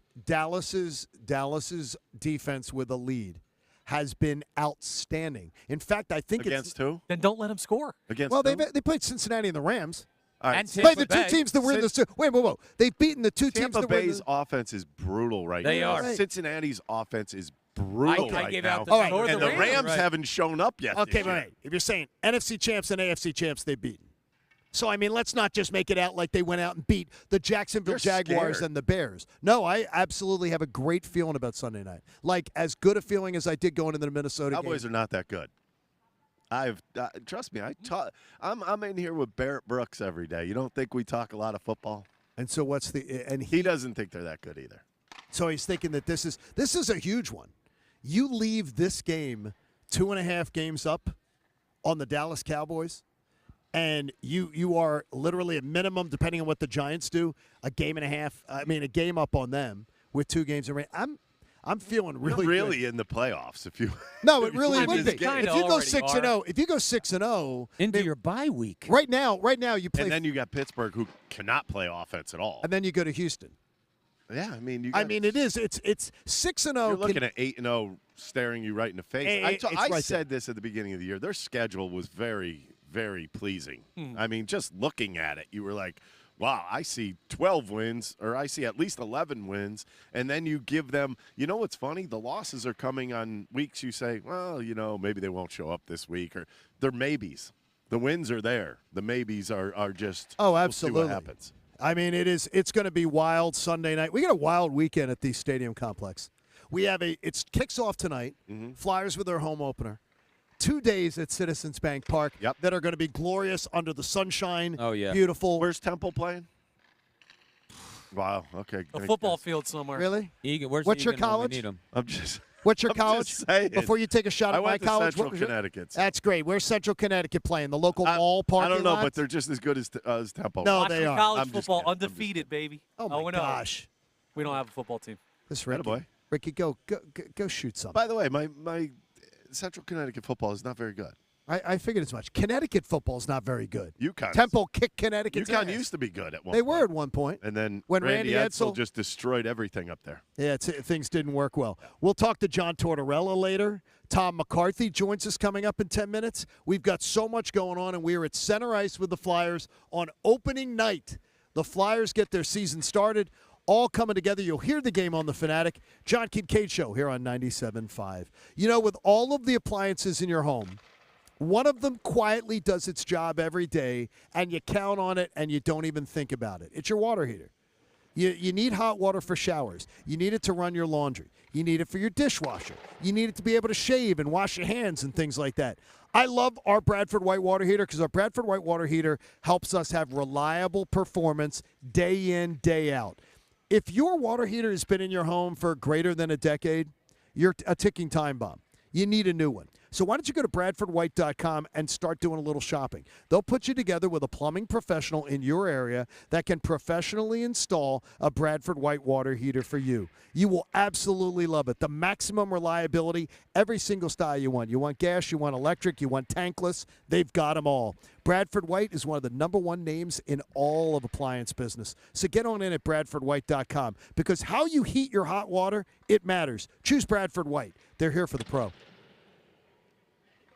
This is the John King.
Philadelphia.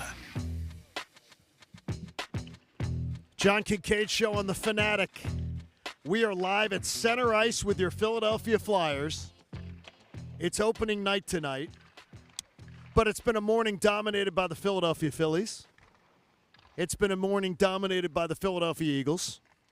And we will be moving from ice side upstairs after the as we move for the final hour of the show. Yeah, we're going to move for the final hour of the show. Absolutely not. I want to hear the horn. Why, to get us warm? I want to hear the horn, John. They have the horn going. Sean could hit the horn. Sean Coyte's over there. He could. He has the ability to hit the horn if he wishes. He just doesn't want I think Sean should hit the goal horn. I mean, it would just give everybody a little bit of a wake-up call. I think he's got the goal horn. We're working on the horn. We'll see if Sean can. I love that can noise. get that up there. Isn't that nice when you do that? Little goal horn. Sean, give us some horn. Teaching Connor a little hockey out there. Yeah, I know nothing. You did? It's basically mites on ice with me out there. But Here it comes. I feel the horn. I can feel it. I think it's coming. They score. Yeah. Yeah, there you Love go. that horn. There we go. Beautiful. Just like to give a special shout-out this morning to my godson, Andrew Amicone. What's up, Andrew? Andrew, birthday today. Connor, you've met Andrew. Yeah, I've met Andrew. Happy birthday, Andrew. Love you, my man, and hope to see you at FanFest. Good kid. Back from Italy. How old is Andrew? 26 or 27? Yeah, that's a violation, Connor. You can't call someone He's your age. 27 He's today. younger than me. I'm 28. He's I'm 27 in my late 20s. today. He's in his mid-20s. But there he is. So happy birthday, Andrew. Love you. And have a great day today. Tom McCarthy joins us in just a moment on the Comcast Business Hotline. We'll have a chance to catch up with him. How much do you change your defensive game plan if you're Jonathan Gannon when you know you're going up against Cooper Rush? I don't think you do. You're the better team. You're 5-0. You're a good team. Do you scheme? Yes. Do you change? I don't think so. You have to look at this Dallas offense. They threw for 75 yards in a win last week. So that's not like a real concern, Cooper Rush. I think you have to concentrate on the running game, concentrate on keeping things in front of you, and winning your one-on-one battles, and I think you should be fine. I think you go to the pressure defense. That's what I think. I too. always like that. Especially like second and mids. I think you definitely have to go to some kind of blitz defense. Maybe put some pressure on Cooper Rush. I think that's the one thing where I thought last weekend was a little stale. Is that fair? I would say that was very fair. And the other thing is you got to believe that the Cowboys are probably going to try to run the football. Yes, exactly. I don't and think by there's the way, any doubt about that. they're pretty ineffective. I mean, well, still, you have to. Well, you're saying ineffective. You talk about defenses they go up against. When you have a backup quarterback, what would you tend to defend against? Well, they're hoping to win it. Dallas is coming in saying if we can score, we want to be able to win a 2017 game. Yeah, a 17-13 game. Sure. Yeah. And it's up to the Eagles to be able to say we need to put our offense on some short fields, which, by the way, this Eagles defense hasn't done that. That's the one thing they haven't done. They've played pretty well, but you got to put the offense on some more short fields. Have they not? To let them cash it. I don't think there's so. been they enough did a of bunch that. against Washington with Wentz. They did it with Trevor Lawrence, a bunch of fumbles. Well, I think Trevor six. Lawrence did that. Yeah, but still, I mean, they got the ball. I think they've done that well this year. Well, I was looking for. I think they could have really used it last Sunday. They could the opportunity to have that. They could have they could have used that a little bit. How would you guys call last Sunday's defensive game? Soft. Yeah, I thought it was a little soft, but you still only But it give was up effective. 17 points. Yeah. You should win. And that is an NFL team. And that is a guy in Kyler Murray. I think they how many times they blitzed less than they did. They didn't blitz a whole lot. Yeah, I mean, but they really didn't how either. could you? Right. I want you to think about this. You got a guy like Kyler Murray that if he reads the blitz, you better have somebody in that secondary that's going to come after him. Here's the chess match I think this week is that you have a guy in Cooper Rush that's going to try to manage a game, right? So it's dink and dunk. It's kind of little things. And you have a defensive coordinator in Jonathan Gannon where he loves to defend against that. He doesn't mind giving up the dink and dunk. So what do? Do you stop that? Do you, like you said, Ricky, do you go to the offensive on the defensive end of the ball? Like, meaning, do you put the pressure on them? Or do you say, okay, we'll let him do that, but he's going to make a mistake after 8 or 9 plays? I think it depends on where the pressure's coming from. Are you going to be, safety blitzing defensive back? Where is it coming from? Because they did get Gallup back last week. Yes. They have CD Lamb still, so they have a couple weapons on offense that you have to be aware of. But I think you go to the Vikings, whatever you did against the Vikings, and they did come after Kirk Cousins. There's no doubt about that. Obviously, you need some interior pressure from your defensive line. But if you're not getting that, you're going to have to throw some blitzes, and it's got to be quick. I mean, these guys have got to have good reads off of the ball. They got to get in there against Rush immediately because he will dump that pass off as quickly as he can. Because as a backup quarterback, think about what you practice the most. Yeah. Getting rid of the football. Exactly. Last year you were 18th in points per game allowed. Now you're 7th. You're sitting 7th. And since the opening week, after opening week, you're giving up 13 points a game. Yeah. I mean, That's pretty Jonathan good. Gannon's defense is doing the job. But 13's damn good. You should win every week. I don't know If your defense is giving up 13 points a game, you should win The every one thing I want to single see a week. little bit more of from Jonathan Gannon is on the fly, being able to make some adjustments on the fly. I think I'm trying to think of the game it was where the Lions made Detroit, adjustments week against him, and he didn't readjust back. It's weird, though. That's what I'm saying about Shane Steichen. Yeah.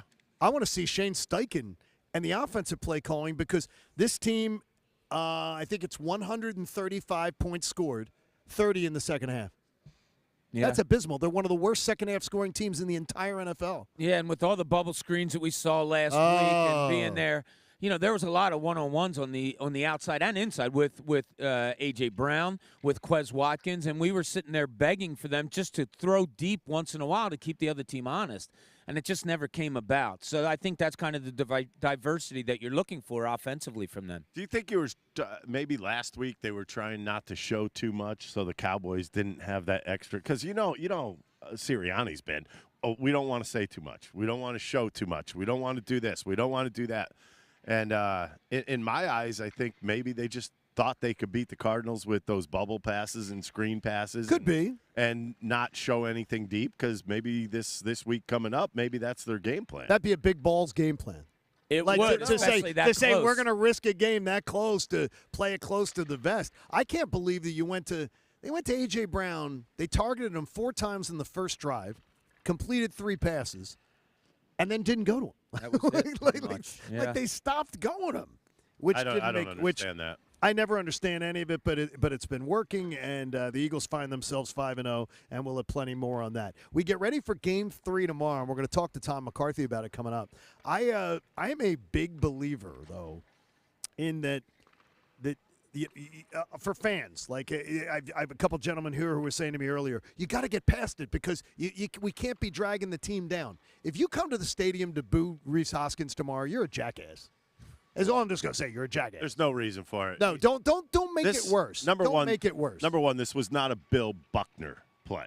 It was a play that should I saw be that made. on Twitter last night. Yeah, it was a play that should be made in the big leagues and wasn't. That's Right. it. Yeah, I mean, take So it you for what say it's it worth. wasn't a Bill Buckner. And it may have cost the Phillies a game, but we don't know that. Their offense was stagnant last night anyways. If they lose this series 3-2, You might blame that. it costs the series. I mean, Yeah, it very but- well could. Well, let's put it this way. It very well could have cost the series. But that's a conversation for Game 5 post-game or whenever it ends. Let's Right go- now, you got another Well, the shot. conversation's over.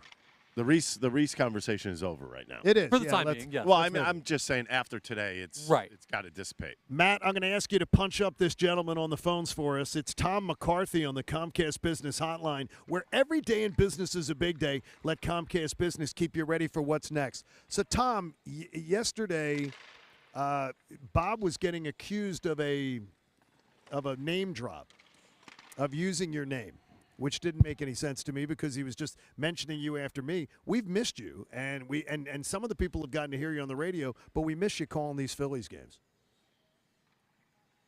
And where's Tom? He seems I to don't have see dropped him. off. Tom is- We do have Q.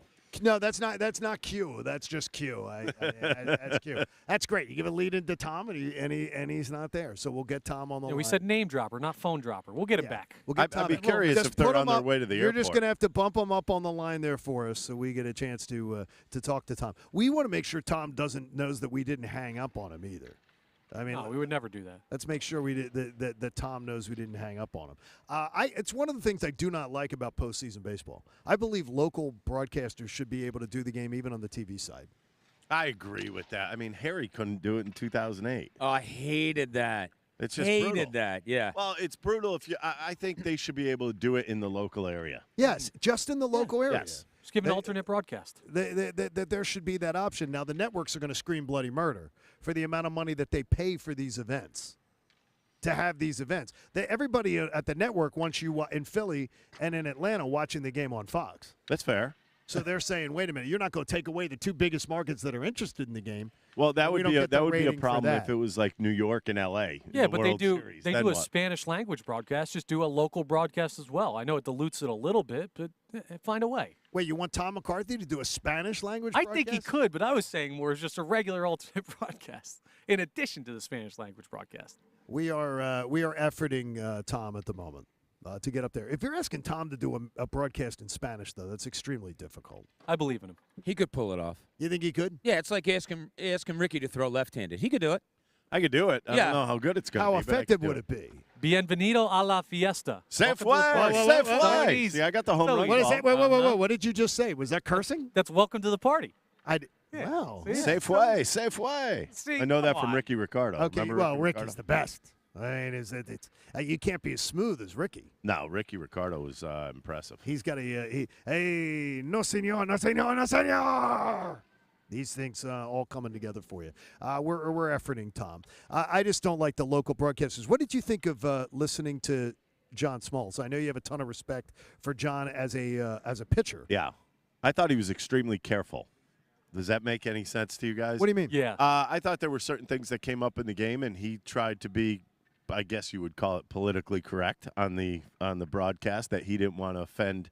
I let's face it, he went into this series thinking, okay, I know Philadelphia fans are going to be like, Sure. why is this guy? So he's trying to be as fair as he possibly can. There's no doubt he's got to be rooting for the Braves. Well, I don't can think tell there's you, any though, question. I can tell you from 20-plus years there that when he's worked games with the Braves on it before, Braves fans criticize John Smoltz big time and say that he doesn't do enough that he's too, like, almost hypercritical of the Braves.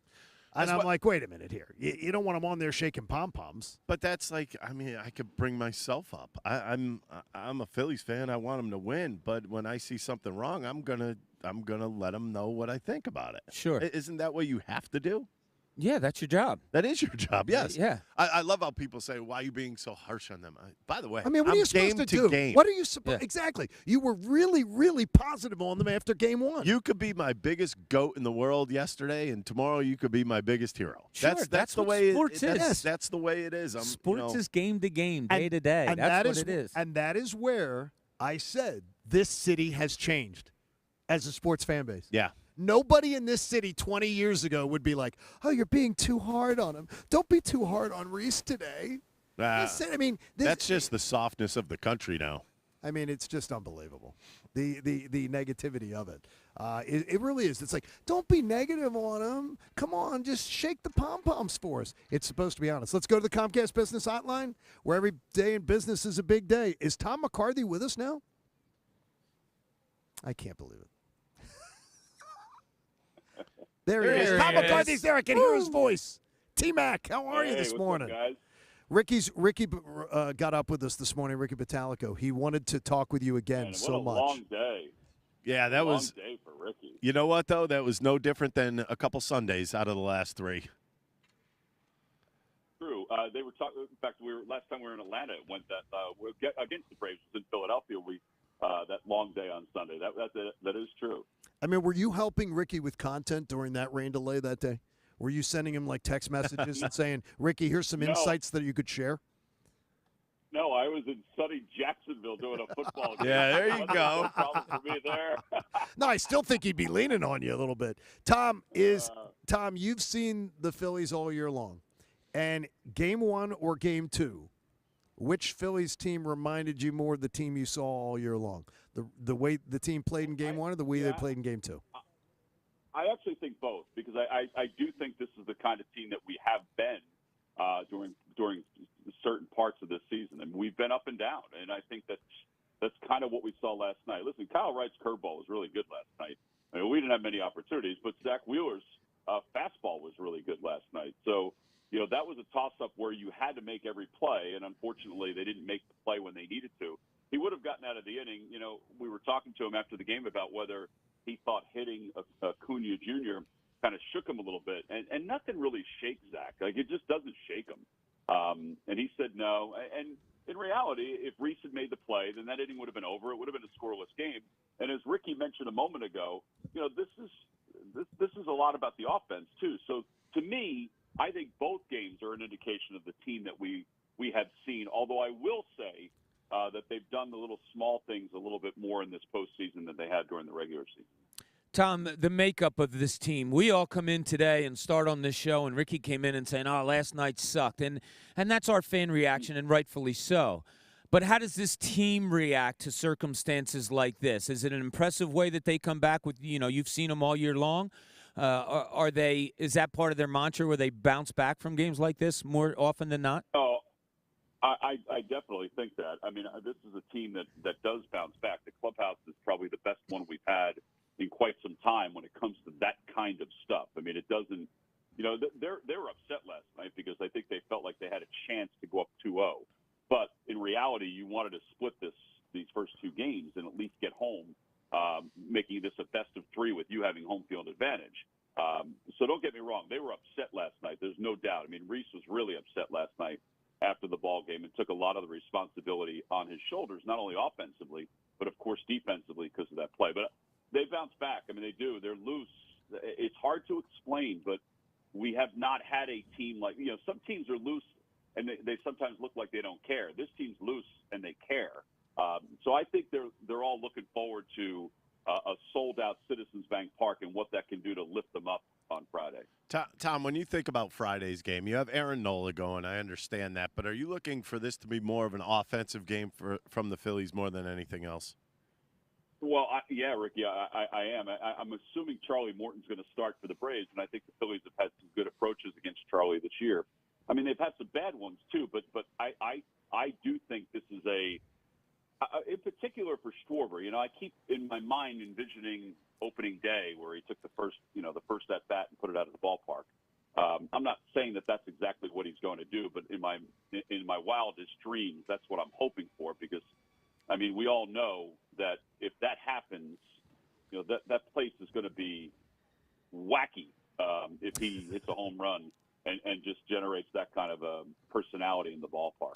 Tom, one of the things I don't understand, though, is that I understand the whole dance with what brung you, that mentality, and Yeah. Rob Thompson seems to embrace it. But he moves JT Realmuto up to 3 in the lineup last week, and he's comfortable with making a move like that and shuffling things up.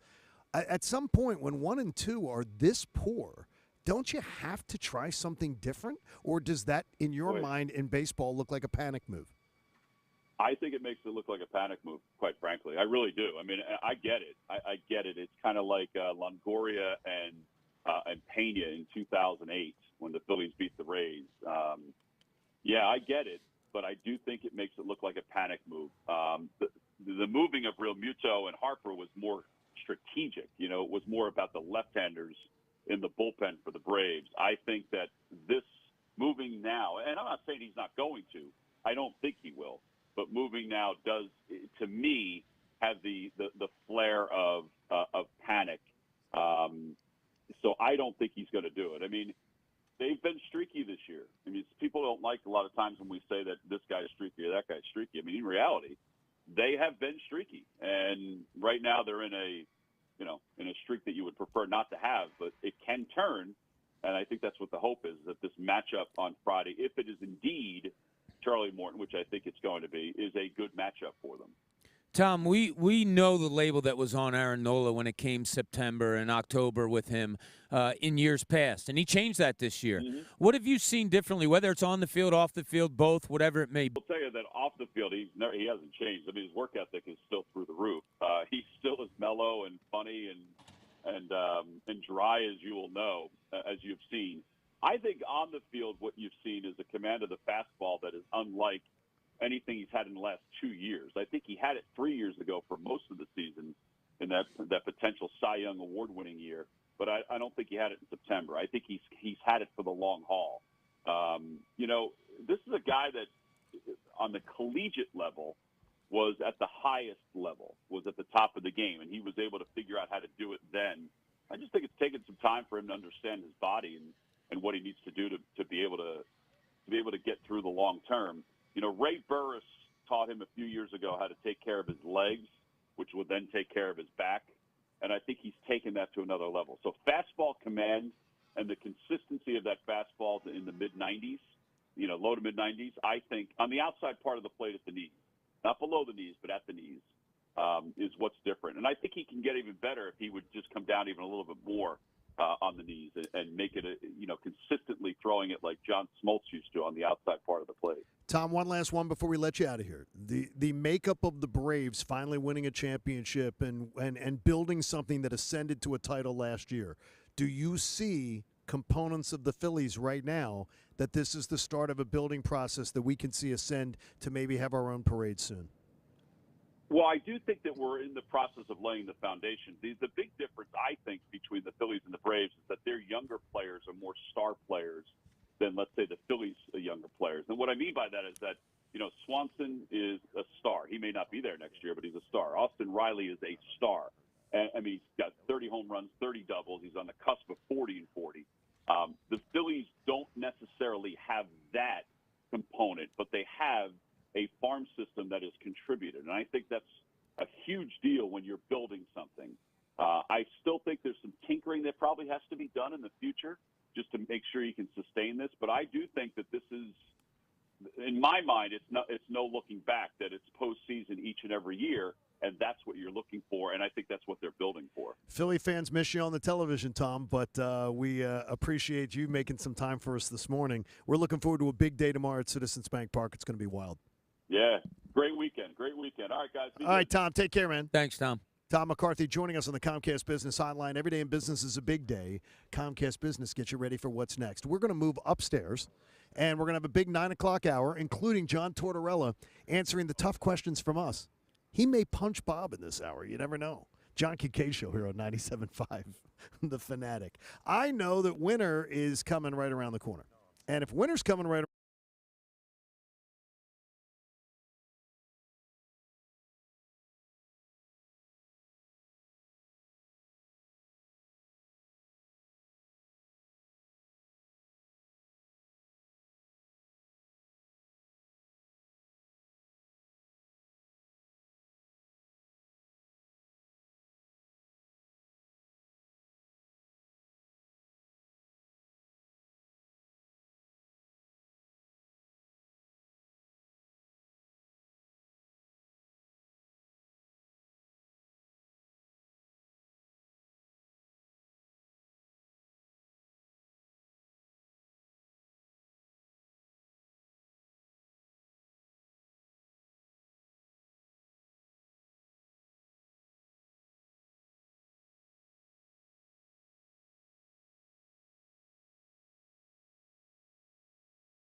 Your system's going to be great all winter long. Check out DelcoHVAC.com, and when you do, could you tell them that John Kincade sent you? WPEN Burlington, Philadelphia, a Beasley Media Group station, home of the most entertaining sports talk in Philadelphia. 97.5 The Fanatic, Philadelphia. Now, back to the John Kincade Show.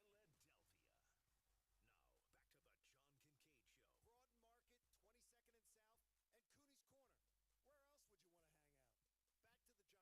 Where else would you want to hang out? Back to the John Kincade Show. On 97.5 The Fanatic, Philadelphia. It's opening night for your Philadelphia Flyers on the Flyers flagship station, 97.5 The Fanatic.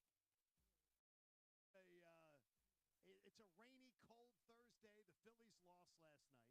Getting ready for Game 3 of their series coming up tomorrow. You've got the Eagles on Sunday night.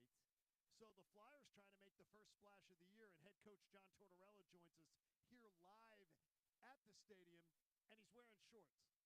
And I got to tell you, everybody around here, Coach, has been complaining a little bit that they're cold. You're wearing shorts. Yeah, you just pulled me out of my workout. That's what you did. So what did the workout ensue? None of your business. None of that? Not at all? And remember, Coach is friends with our friends at Pets Plus Naturals. They have always had pets that are ready for a forever home at Pets Plus Naturals. Visit petsplusnaturals.com to see if there's a Pets Plus near you, and you can adopt instead. And lots of dogs and cats have been brought up to the area because of the hurricane. Yeah, in dire need. These shelters are overloaded. Storm like that hits, they all end up coming up north, right? And so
the bigger. The blueprint as far as how we're going about it.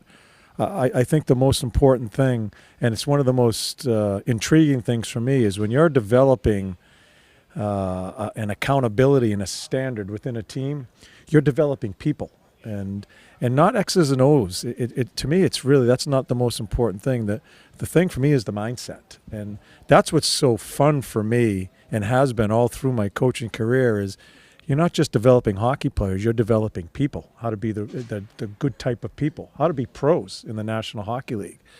So that's where we're at. And not talking about goals, assists, wins and losses and all that. We're talking about really scratching the surface of how you build a foundation with this club.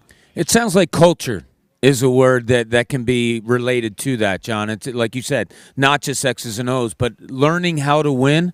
Would that be pretty much what you're on cue with, is building a culture of knowing how to win, and then X's and O's kind of follow? Yeah, I'm not a big culture is not a word I like using, but you're on with that. I think culture and accountability, and they're great words, right?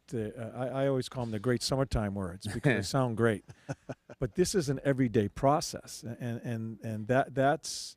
You know, you have some problems, and you're honest with people. You bring them to that level of accountability, and sometimes there's some conflict with it.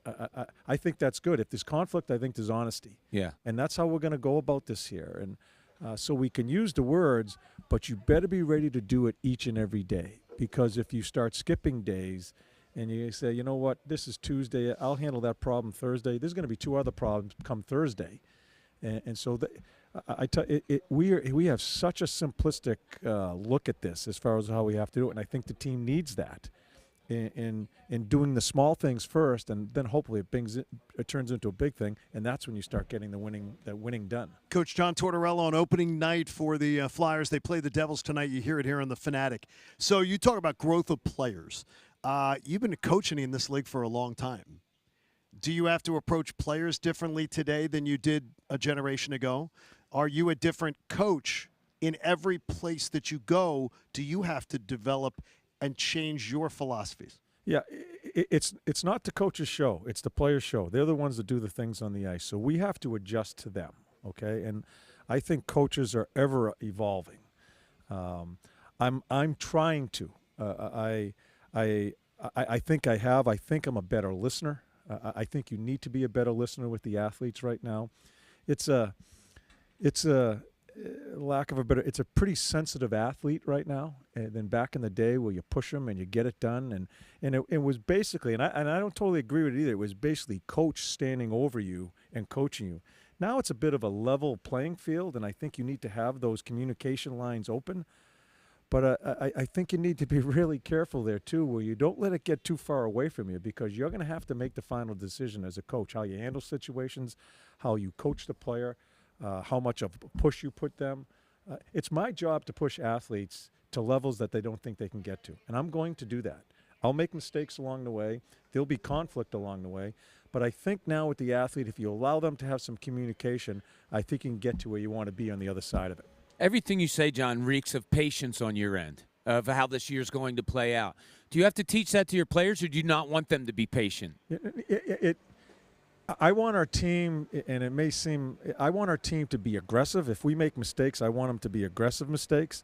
But I also still think they need some patience within our game. I think when we're not the most gifted team in the National Hockey League right now. We're going to be a very young team. We're going to make a ton of mistakes. We have a young goalie, a 24-year-old goalie, that was kind of forced into a situation here, played some good games and some bad ones. We have got to be a patient team defensively and take care of that part of the game first before we explore ourselves offensively. And I think you get more chances offensively if you're a good team defensively. But I don't want us to be a team that tests the water. I want us to inflict instead of being afflicted upon, but there also has to be some patience within our structure of the game, too, in front of our goalie. If you think this team was to be a surprise by like January or February, playing much better than anyone expected, what would you think would be the component of the team that stepped up that maybe surprised people around the NHL and here in Philly? Yeah, I think you need to have tremendous goaltending. You guys, you know that. It's one of the most unique positions in all pro sports. The pitcher, the quarterback, the point guard, center, whatever it may be. Goaltending wins hockey games for you. I think our goaltending is going to have to be really good. And on the backside of that, we have to be better in front of him. If we're going to have any chance to be competitive in this league, we better figure that out. And when I talk about this, I kind of get put in a box. He says, he's a dinosaur. He's talking about defense. This is an offensive league. If you are properly structured and you're willing to do the little hard things defensively, you'll have the puck more. And so that is number one in line as far as how we have to improve in that area. Coach, we will be your flagship station all year long. We look forward to it. We know you join our afternoon show, and you're welcome any morning you just want to like maybe get something off your chest or something. You're free to join us. And the insights that you can get on hockey listening to us, it may be something that even you could pick up a thing or two. Yeah, I'm not so sure I'll be listening to you guys in the morning. We'll see. You got to what get your workouts in. Coach, we thank you. All Congratulations. Good luck. Thanks, boys. Have a great night. John Tortorella joined us here live on opening night for your Philadelphia Flyers. By the way, the 9 o'clock hour is brought to you by the Bagster. It's a dumpster in a bag. You can get yours today at Home Depot and Lowe's. And for details, go to bagster.com. I think he's serious that he may not be listening to us in the morning. No, he's in the middle of his workout. He's back there benching. So John, I got to ask you one quick one. Oh, do you get the Richard Gere stuff a lot? What? Richard Gere look-alike? Richard Gere? Dude, I'm serious. No? Really? I got to put my contacts in, I guess. Oh, my gosh. Hey, by the way, it is way too nice outside most days. Not today. That's what I got. But most days to eat dinner at home, take the family out to PJ's tonight, whether you're into wings and burgers or you're craving a fresh salad. They got something for everybody. We all love our local PJ's. They are suggesting, though, that you eat inside at PJ's today because it's not going to be nice today. It is just nasty. Yeah. Man, it's good. It's opening night. Isn't it man. fun to be here? It's all. Yeah, I'm a hockey fan. I don't know about you. Well, guys. you used to go to the Look at old the big flyer insignia right in front of us. You used to go to the old Hartford Civic Center. The Hartford Civic Dun, Center. dun, dun, and bum, bum, bum, Yes, I was brought up on Brass that Bonanza. song. I was brought up on that song. Yes. Used to go to bed listening to Chuck Caton on radio. That's Chuck Caton. He was good. This is Whaler hockey. I think he's still doing Carolina Hurricanes? Or he may have retired. He may have recently. I know he's But a he Hall was of Fame announcer. absolutely awesome. I've been great. blessed with Hall of Fame announcers everywhere I go. By the way, Ricky Batalico joins us specially today. And why does he join us? I am brought to you by guess who? Guided Door and Window. I knew that. Yeah. Receive 20% off all windows and doors with no money down and up to 3 years to pay it off. By the way, interest-free. That's a good Call deal. Guida Door and Window today at 1-877-GO-GUIDA or visit GUIDA.com. It's great hearing that approach. It is. I was thinking today, though, on the way in this morning, we're going to have John Tortorella on the show. So I was like, okay, John Tortorella to Rob Thompson. Completely different dudes, completely different approaches. And then you got Nick Sirianni, who is a completely Nick Sirianni's like a unicorn. I mean, You don't get answers. No, you don't. But he's just honestly, Nick Sirianni takes 1,000 words to tell the secretary happy birthday. Oh, yes. I mean, he's just going to wander you around, but he's positive. Yeah, he's and all over fun. the place. It's so weird. And then you got Doc Rivers, who handles the media like we're sort of enemies. He wants no part of it. I mean, it's weird. We have 4 different head coaches in this town. And then you got Jim Curtin, who is like, talk about my team, sell my sport, let me do anything I can to get – it's really interesting. We've got completely different personalities running our But you think about professional soccer, they still have to sell that in the Oh, States. yeah, they do. I mean, Yeah. they're a great team. It was funny because we were actually talking about the Union yesterday and how good they've become and from where they've gone from their former owners to now. I mean, this team it's a fun team to watch. I'm going to go coach one of these days and go see some soccer. I've never been. I'm not going to lie. Oh, it's a great place. I'm It is a so little much fun. excited. Yeah. Yeah, Yeah, we got to sit- get you in with the Sons of Sit Ben. with the Sons of Ben. You have to. You have to do that at least Get once in your loaded life, with the Rick. Sons of Ben. Well, Get loaded that's what with you anybody. really are looking to do. Let's be honest. That's what you're talking about. Yeah, but Getting loaded with the enjoy Sons of Ben. game, see some goals scored. Yeah, I'm in. I'm extremely impressed, though, that Ricky manages to make me feel better about, and Bob, you did too. It's like you got to get past the negativity of last night, And you will. and I will. Yeah. I think by the time I go to Everybody the will. Flyers opener tonight, I'll be all talking about what's going to go on tomorrow. Yeah, and that's okay. 1-1, you come out of it. Disappointing, you could have come away 2-0.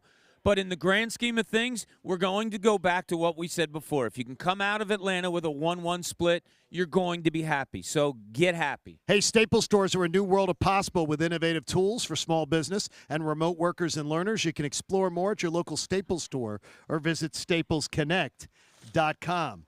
The Flyers embark on the 2022-2023 season tonight, and Scott Lawton's going to join us now. His head coach joined us. And what is different about a John Tortorella training camp and a John Tortorella start to the season than previous years?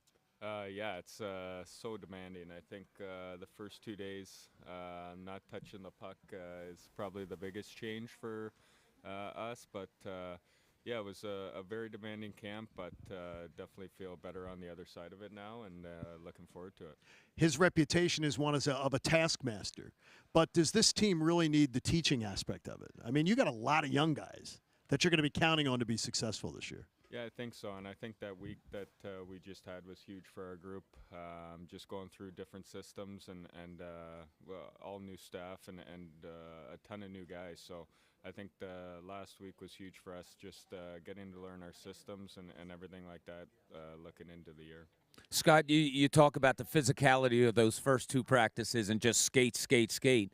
Is there a time after that you start doing things and you say in your mind, oh, wow, I see what he's getting at now with the new coach? Absolutely. I think everything he does at camp definitely has a method to it, and the camaraderie that it builds through the room. Everyone's battling through it, and everyone's going through it. So it's a really, really hard training camp, but you feel that much better 2 weeks later, and I'm curious to see how we'll feel in a month or two, but I think it's going to be pretty good. How much has Tortorella stressed defense in front of the goalie, including the offensive guys? Yeah, it's been huge. I think mostly in our blue paint and then not letting teams come into our zone so easily. I think that's a big part to our game that he's been stressing and that we weren't good enough last year. We were making it way too easy for teams to exit their zone and come into ours. So the blue paint in both ends is huge for him and going to be good. Flyer Scott Lawton joining us on opening night. Flyers Devils tonight. You'll hear it on the Fanatic. What do you believe is the easiest jump or the thing that this team can sort of fix from previous years that might help you make a jump in performance and wins and losses? Yeah, I think, like I said before, I think it's making it easy on teams. We were making it way too easy on teams, letting them exit the zones, and we weren't hard enough to play against. And that's not just hitting and fighting and all that. It's being in guys' faces, not giving people time with the puck, and I think that goes a long way for us. And then we can start to build our game and play with the puck a little bit more. Scott, you said before you're curious to see how you feel in about a month or so about the team. Do you go in with no expectations, just playing it out with a new coach, with quite frankly not high expectations around the city? But how do you go into it as players? What are your expectations for your team? Is it to get better? Is it to reach a certain goal? What is it? I think the expectation is to win. You're in the NHL. It's every night. You got to be in the present in this league. I think you look too far in the future, it doesn't go well for you. So we got to take this one day at a time, and I know that's a cliche, but it's true with our group. We do have a young group, and I'm excited to prove a ton of people wrong and have our group have a good start to the year and really build off it. We're looking forward to it. We'll be bringing you all the action here on the Fanatic. Scott, congratulations, and have a good year. Good health to you. Thanks. Throughout the course of the year. Thank you very much for Scott. joining us this morning. Hey, Bradford White Water Heaters knows you may not always need a new water heater, but when you do, choose Bradford White because Bradford White is here for the pro. It seems like a good attitude and a good build for this team. There's a lot of work to be done. And the one thing I really like about the Flyers going into this year, though, is with expectations so low, every single thing that they do is going to be an eye-opener like, wow, I'm seeing some improvement. Did you hear what he said? Yeah. We have a lot to prove to people that are naysayers. Yeah. Basically. I love that. Well, that's what I guarantee you, the man that was sitting here before him, he has drilled that home to them. You know what I wanted to ask him? I always love to ask players. This is an odd question, but I asked this to Rick Tocchet once because I always wanted to play professional hockey because I love the reaction when you score a goal at home and the horn goes off and everybody's going crazy. I asked Tocchet, I said, where would you rather? Would you rather score a game winner in overtime at home or on the road? He said on the road. Oh, absolutely. Shut them up, he said. How great is that? The biggest goal that I think I can remember of Tocchet's career, honestly, Game 5 I think he won the Game 5 when we were in Edmonton in the '87 Stanley Cup Finals, in a game that nobody thought they were going to win. And being on the road and being able to do it is great. Can you imagine being in Pittsburgh, scoring a game winner in a playoff my game? gosh. Send them home. Now, I'm sorry. When I was a little kid and, you're playing all the sports like we all did, I was asked, like 10 years old, what was the one thing, if you could do one thing in sports, what would it be? It would be to score a goal in hockey. And I still didn't change that throughout my adult life playing sports. I never wanted to do anything For me, else. the song would have gone off. Yeah, right? In Hartford, Brass yeah. Bonanza. The one thing I'm going to say, though, is think about doing it on the road, as Ricky was just talking about. I'm just thinking of what the Phillies players' headspace is today. They accomplished the mission of the split. It didn't go the way that many of us expected to. I would believe that they would have expected that they win the Wheeler game. And but you're coming home tomorrow. And T-Mac talked about it when he said, that place is going to be a madhouse tomorrow afternoon. And it's been 11 years. Okay, well, how much does it really benefit a home team? And give me the tangible reasons that it does. I think baseball 100%. That especially in a playoff type series because these people have one goal in mind. That's to win the game. So if something goes wrong in the game, they're going to try to lift you up in that type of game. They're not going to try to, bury you in that type of game. Where there have been games. You've all been to baseball games where things have gone terribly wrong and the boos come out. This isn't the time. This isn't the place. Your team has made the playoffs. Yeah, please don't. They want a playoff. They want a playoff series. Now all of a sudden you're up against a team that everybody hates. I don't care what you say. I know a lot of people will say the Mets. We hate the Mets. We hate the Mets. I'm a huge hater of the Atlanta Braves. You got to understand how. Is there a deep level of? Is there any level of respect that you hate them? Oh, or you is definitely respect them because they always win, but you hate them because they always win. You got to understand. Absolutely. I went through the years going up against Maddox, Smoltz, and Glavine every single year. That's not fun when you're in the NL East against those guys every single year. And I can hear it in his voice. I hate them. I hate those guys. I hate Chipper. I hate them all. I hate the tomahawk chop. I hate it all. Well, my first game in the big leagues, I walk on the mound and I'm getting tomahawk chopped. So, I mean, I just really dislike it. Yeah, well, I mean, that's good. I mean, it's a good because I bet that can drive you. Well, I don't think the Mets. When was the last time there's been a real rivalry against the Mets? 2007. Yeah, that was it. And by the way, was I that think really a 2008 rivalry? also. Well, 8, yeah. Okay, 7, 8, yeah. but 7 and 8. Seven was it really a rivalry until not till we the buried last them at week of the end? year? Yeah, exactly. But you know what's funny is those Phillies teams did to the Mets late in the year, choked the life out of them, the way the Braves choked the life out of the Phillies at the end of the year. Yeah, it happens. And that's why the Phillies have to answer tomorrow. I mean, it has to be a huge day tomorrow down at the ball. I want to see a huge day offensively. That's what I say. Yeah. They average 5.5 runs a game the last couple of years against the Braves at home. It's almost more of a necessity. Yeah, let's get to it. We'll have more of that discussion coming up. Ricky Bowe is in with us. It is a Thursday morning. Flyers, fine hospitality today as the Flyers take on the Devils tonight. You'll hear it right after the best show ever, right here on 97.5, The Fanatic. You know, with the baseball playoffs here, you can still bet on the winner of the outcome of the series between the Phillies and the Braves. You can do it right now on the BetParx app. The BetParx app is awesome because it's the sports book and it's the casino all in one. Now, of course, we're not forgetting about the Birds on Sunday night.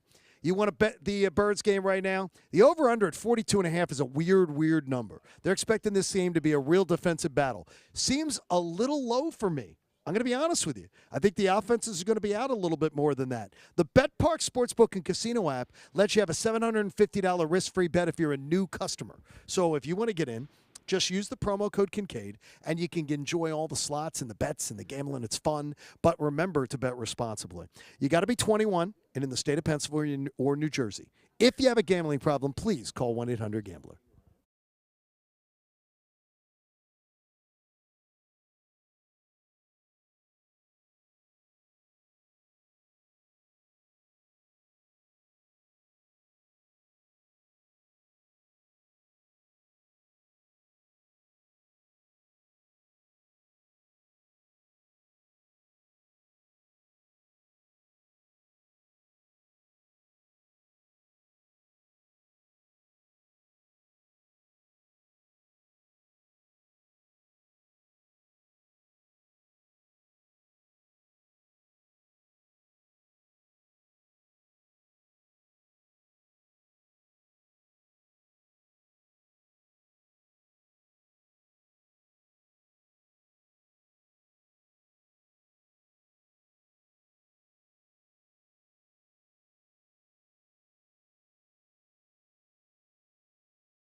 Because they've got the most dynamic fantasy sports platform available. You know why it's called No House Advantage? Because you're not playing against Vegas. You're not playing against a sports book. No, you're playing against other people like me, like you. And I already know you're smart. You're listening to us here. We're giving you all the great information. You play in pick'em contests versus other people for the shot at winning $250,000 plus in cash. You enter a contest. You select your player, the prop you want to go over or under on, and climb the leaderboard and win big money every day. Listen, Thursday night, we got a game tonight between Washington and Chicago. You've watched those teams. You know they stink. You know the offense is not happening. Go ahead and put a bunch of unders out there.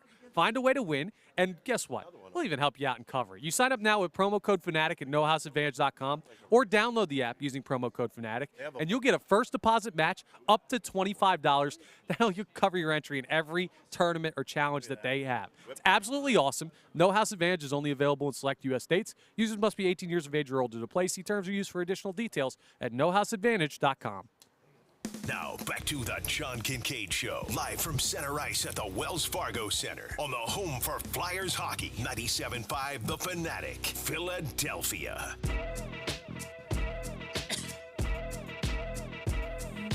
We're heading into the final stretch of the morning, and it's presented by Stretch Zone.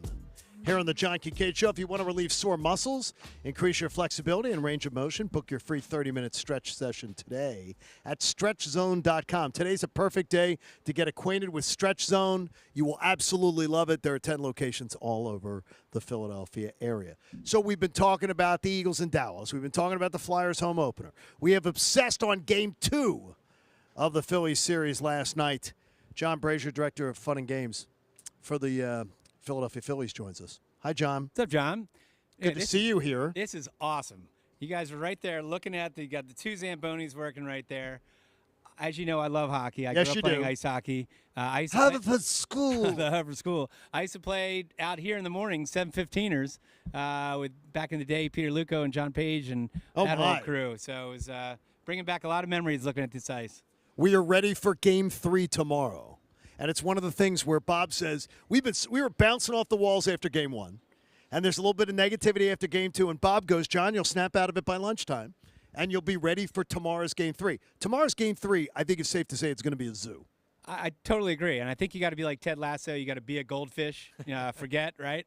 And if you had said, and I know you guys probably talked about this, if you had said before the series that we would take 1 out of 2 in Atlanta and we'd have a chance to basically clinch in Philadelphia, you'd take that and run with it, right? I mean, there's no doubt about it. Sure. Now, obviously, yesterday was disappointment with 3 hits and then some, obviously not the cleanest defensive plays. But spit it out, Brage. Same time, we're coming back.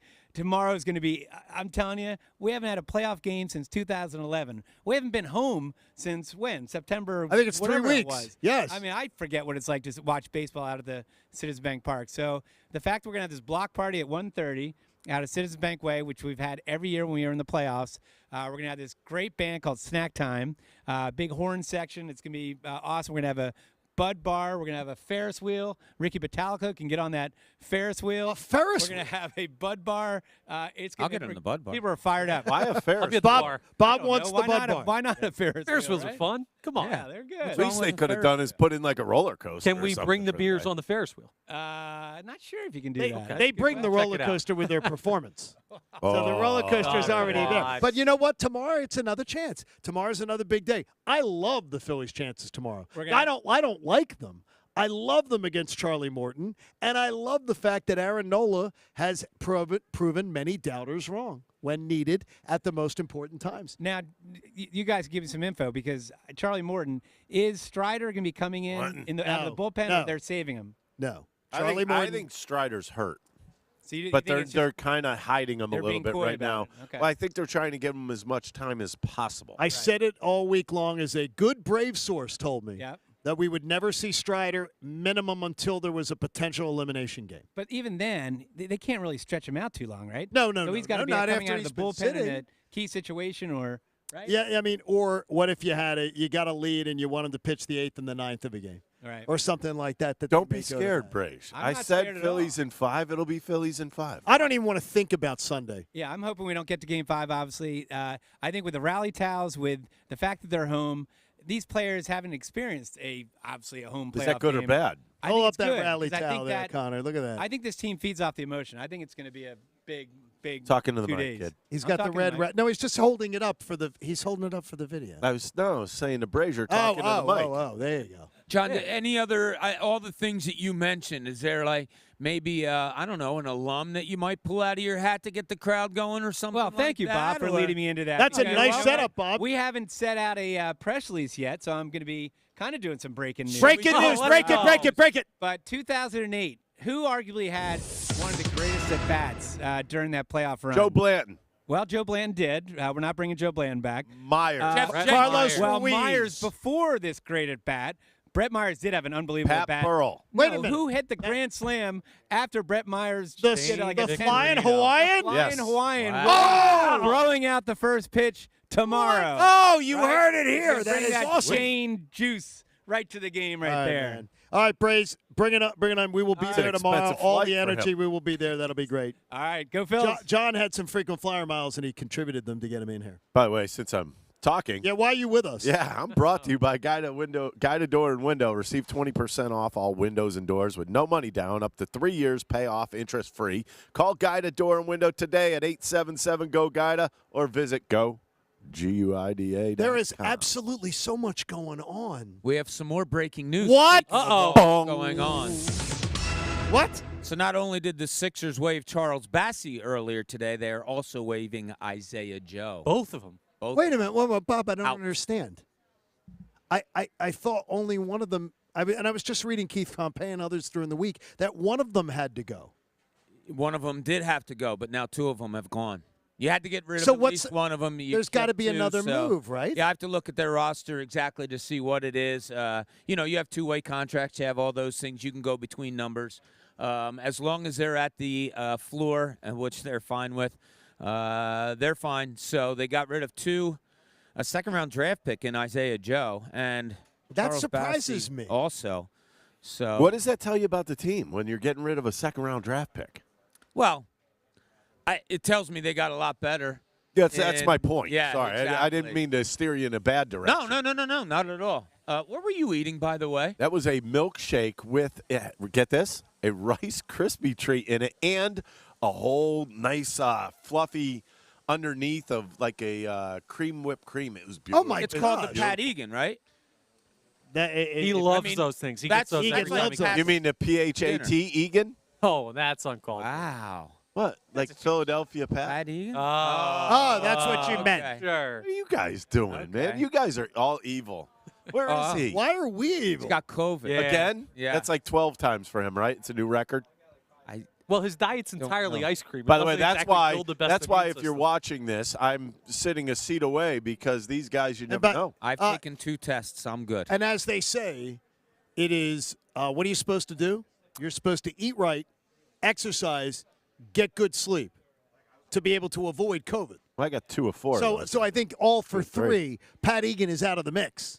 He is going to be out on all of those. We hope Pat feels better. Yeah, I hope he feels better. Hope he feels better soon. Absolutely. Felt like he was hit by a truck yesterday. So much like I felt watching the Phillies last night. So And, everybody felt the same as I he think did so. yesterday. I think so. You know what though? It's like you said. It's a new day. It you know? is. I mean, today's It a new is. day. Let's vent today. That's And what I then- say. Yes. And then you recharge in your Right. sleep overnight, and then it's time to fire the cannons tomorrow. Let's go. And I really do believe. How about this way? I really do not believe anybody is going to be a jackass tomorrow and go and boo No. Reese Hoskins. They can't. You can be pissed at Reese Hoskins today, and you have every right to be. Every Phillies fan has a right to be. That was Little League stuff. I mean, that's so bad. But the thing is, you got to turn the page tomorrow. You can't bring that into the game tomorrow. You can't have that negativity. If anything, there's got to be a cleansing for everybody, fans, players, everything. You could tell. Reese kind of came out and was like, "Well, I didn't read it right." He knew he should have made the come play. on. There's no doubt about that. But you have to wonder. See, this is why we let Alec Boehm off the hook, because he came out and told us the truth. Yes. And you don't think everybody who heard what Reese said last night was like, "What is he talking about?" He didn't know the speed. I of it. guarantee his teammates know it. Yeah. Because they all played Little Well, League. Rob Thompson- They played Little League. Rob Thompson He was covered very for him, though. No, he said, well, Come on. he didn't come out He and say covered that he for should have him. had the ball. He came out and said, Well, if you asked Reese, he'd probably say he probably should have come up with it. Why wouldn't he say it? That's a good question. That's a ball you should field. It's a sensitivity issue within our society. Did you hear today. John Tortorella say it earlier? Yeah. He said it. It's a very sensitive athlete you deal with Yes. today. I mean, does he not know he should have had it? Yeah. Yes. Does Rob Thompson Thompson knows. know? Yes. No. Everybody knows he You're should have had saying it. you're saying that these players think they should have had it. I'm going to go back to this analytics stuff, which I think has ruined part of, especially defensively. I think it's ruined a lot of the game. Next year, you are going to have to play your position. You are going to have to laterally move left and right and go get balls instead of them being hit directly at you. So we're going to see how that plays out. No, what I say, though, is that Rob Thompson knew exactly what. Every single person who watched that game knows Reese Hoskins should have gotten to that ball. Yeah. That he should have gotten in front of the ball, or he should have fielded the ball routinely, and it should have been out But of the there's end. not one person that has said. The only thing is he can say it. And he didn't. And he didn't. Yeah. It just drives me crazy because it's like, okay, I'm gonna pat you on the head and make you feel better by not saying it. But like, what do you gain by saying that? If you're him or if you're It's us, just like, what do you gain? honesty. Yeah, but you don't need honesty. It's play. It's if- not if he tearing the came guy out, up. You need him to say the sky Let me is ask blue. you something, Connor. When he came out and said, well, if you ask Reese, he'd probably say you should have had it. What was your first thought?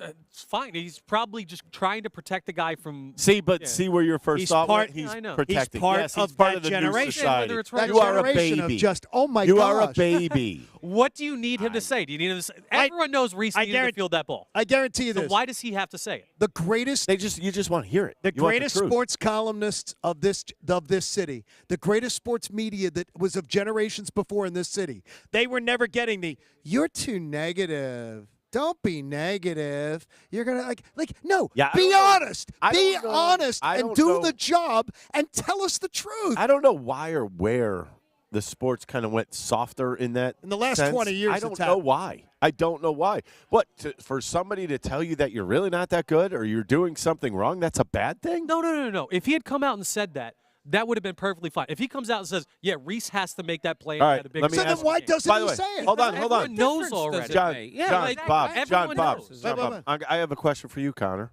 Yes. On a scale of 1 to 10, 10 being excellent and 1 being terrible, where would you rank Reese Hoskins as a defender at first base? 2, 3. See, you're being mean. No, I'm not. Yes, you are. Yeah, you are. You're being terrible to My him. goodness, I'm you not are being, mean. When did I ever say that? I just think unbelievable. I You just called think him it's a terrible defender. I think he is. I think Yes. it's unnecessary though for the manager after a play where we all know he should have made it to come out and say, "Yeah, he should have made it," because we know it's unnecessary. By the way, So I'm going to pretend that it didn't happen. No, he didn't pretend that it didn't happen. He said we all know. He basically said we all know. Reese knows. brought you up guys on the know. game, you learn with a runner on second base in a situation like that, you do everything you can to knock that ball down in Amen. the very front of you. least. Keep it in front of you. Keep it in terrible front What of did you say, Bob? Smother? Smother was the word that Smother was it. in my head. Smother. Know where you are as an outfield. Who's on second? Acuna, good runner. If you have a shot, you better have a great shot at going home. If not, I got to go to second. Like all those things go through my mind before I don't a think pitch. they play like that. Infielders, No, it they was don't play Smother. like that.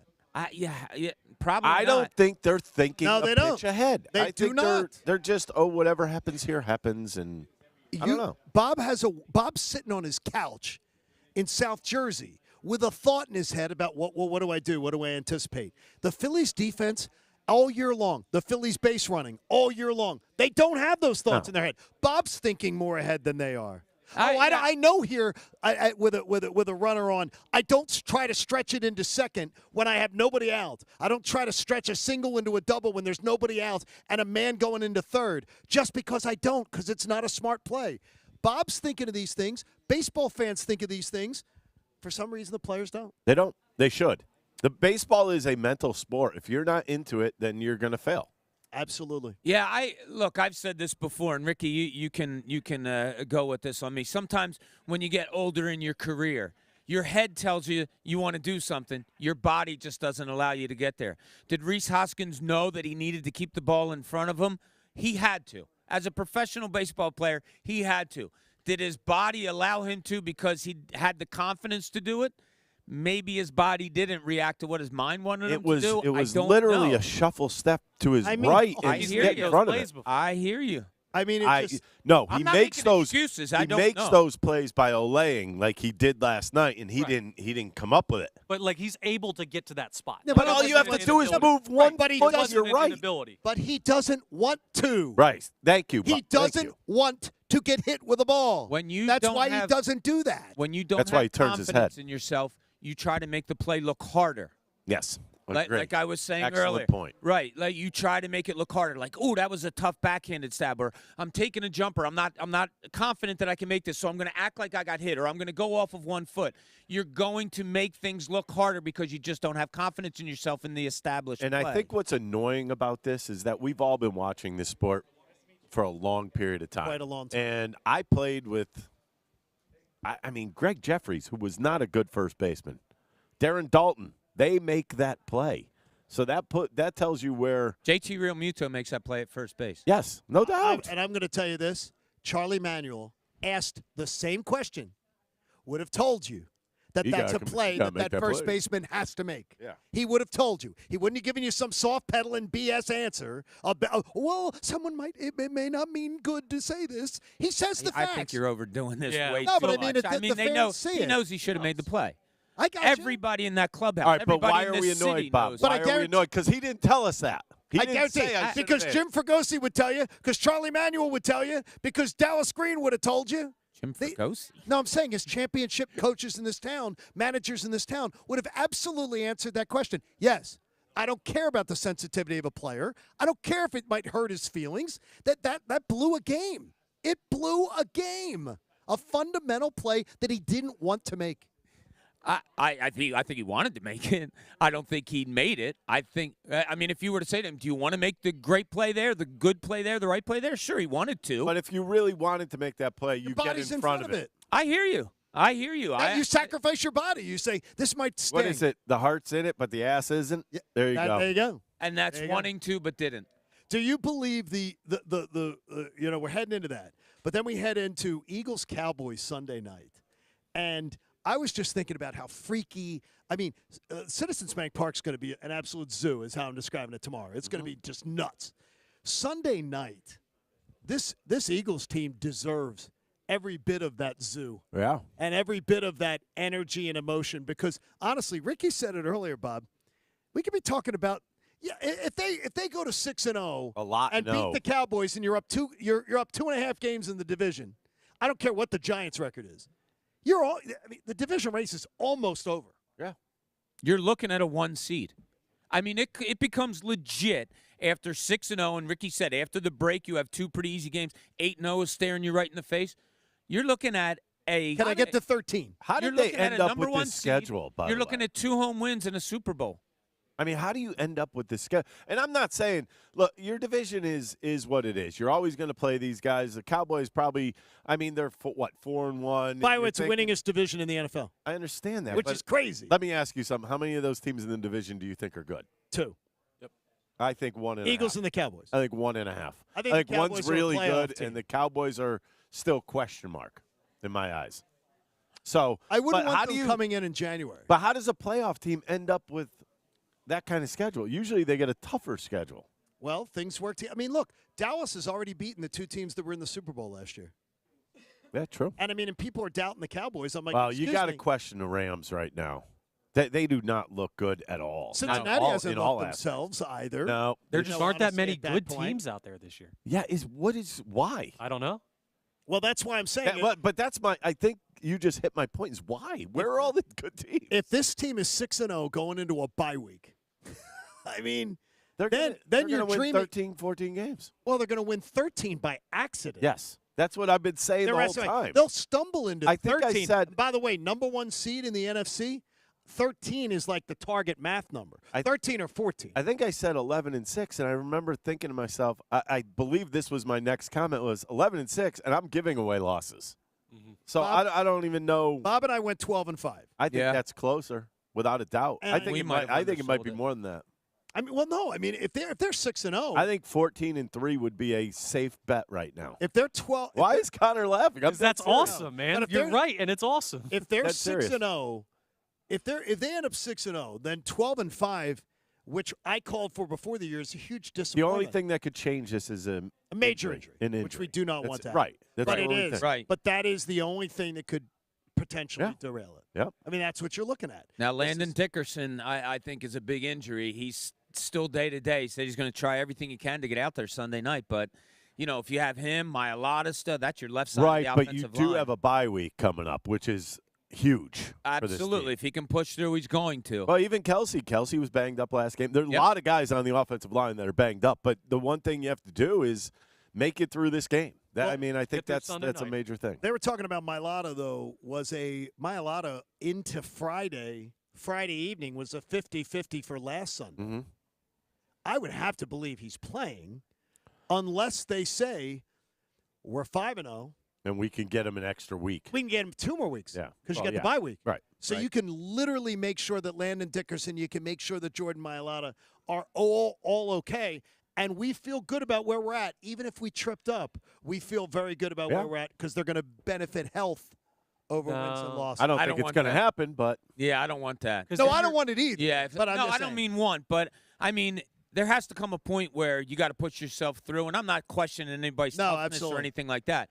But I'm not saying, well, let's give you 2 weeks instead of 1. This is an important game.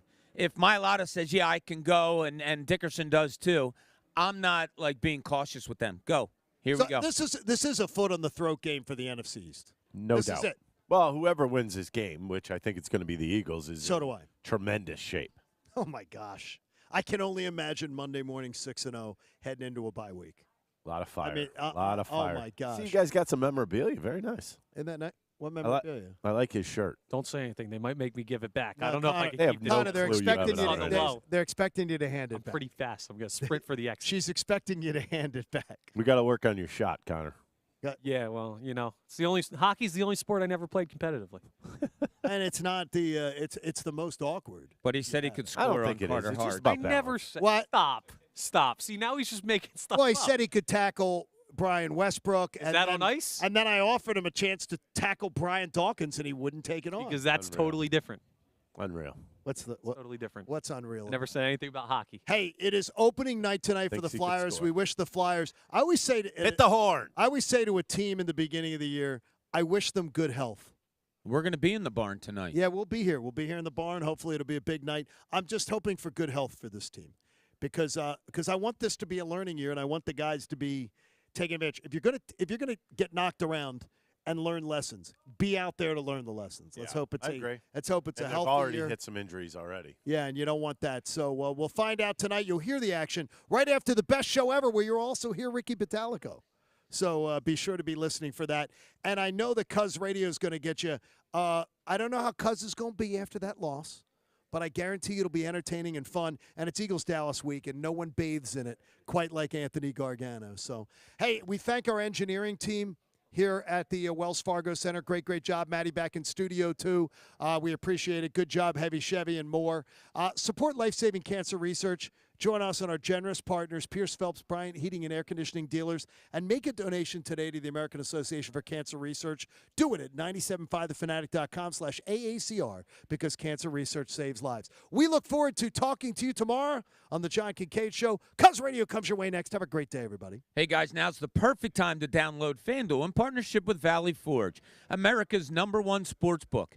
Join today to get $150 in free bets, guaranteed when you place your first $5 bet. Just sign up with promo code Bob to get in on the action. Turn game day into payday all season long. Now, what are you going to do with that $150 after you bet just $5?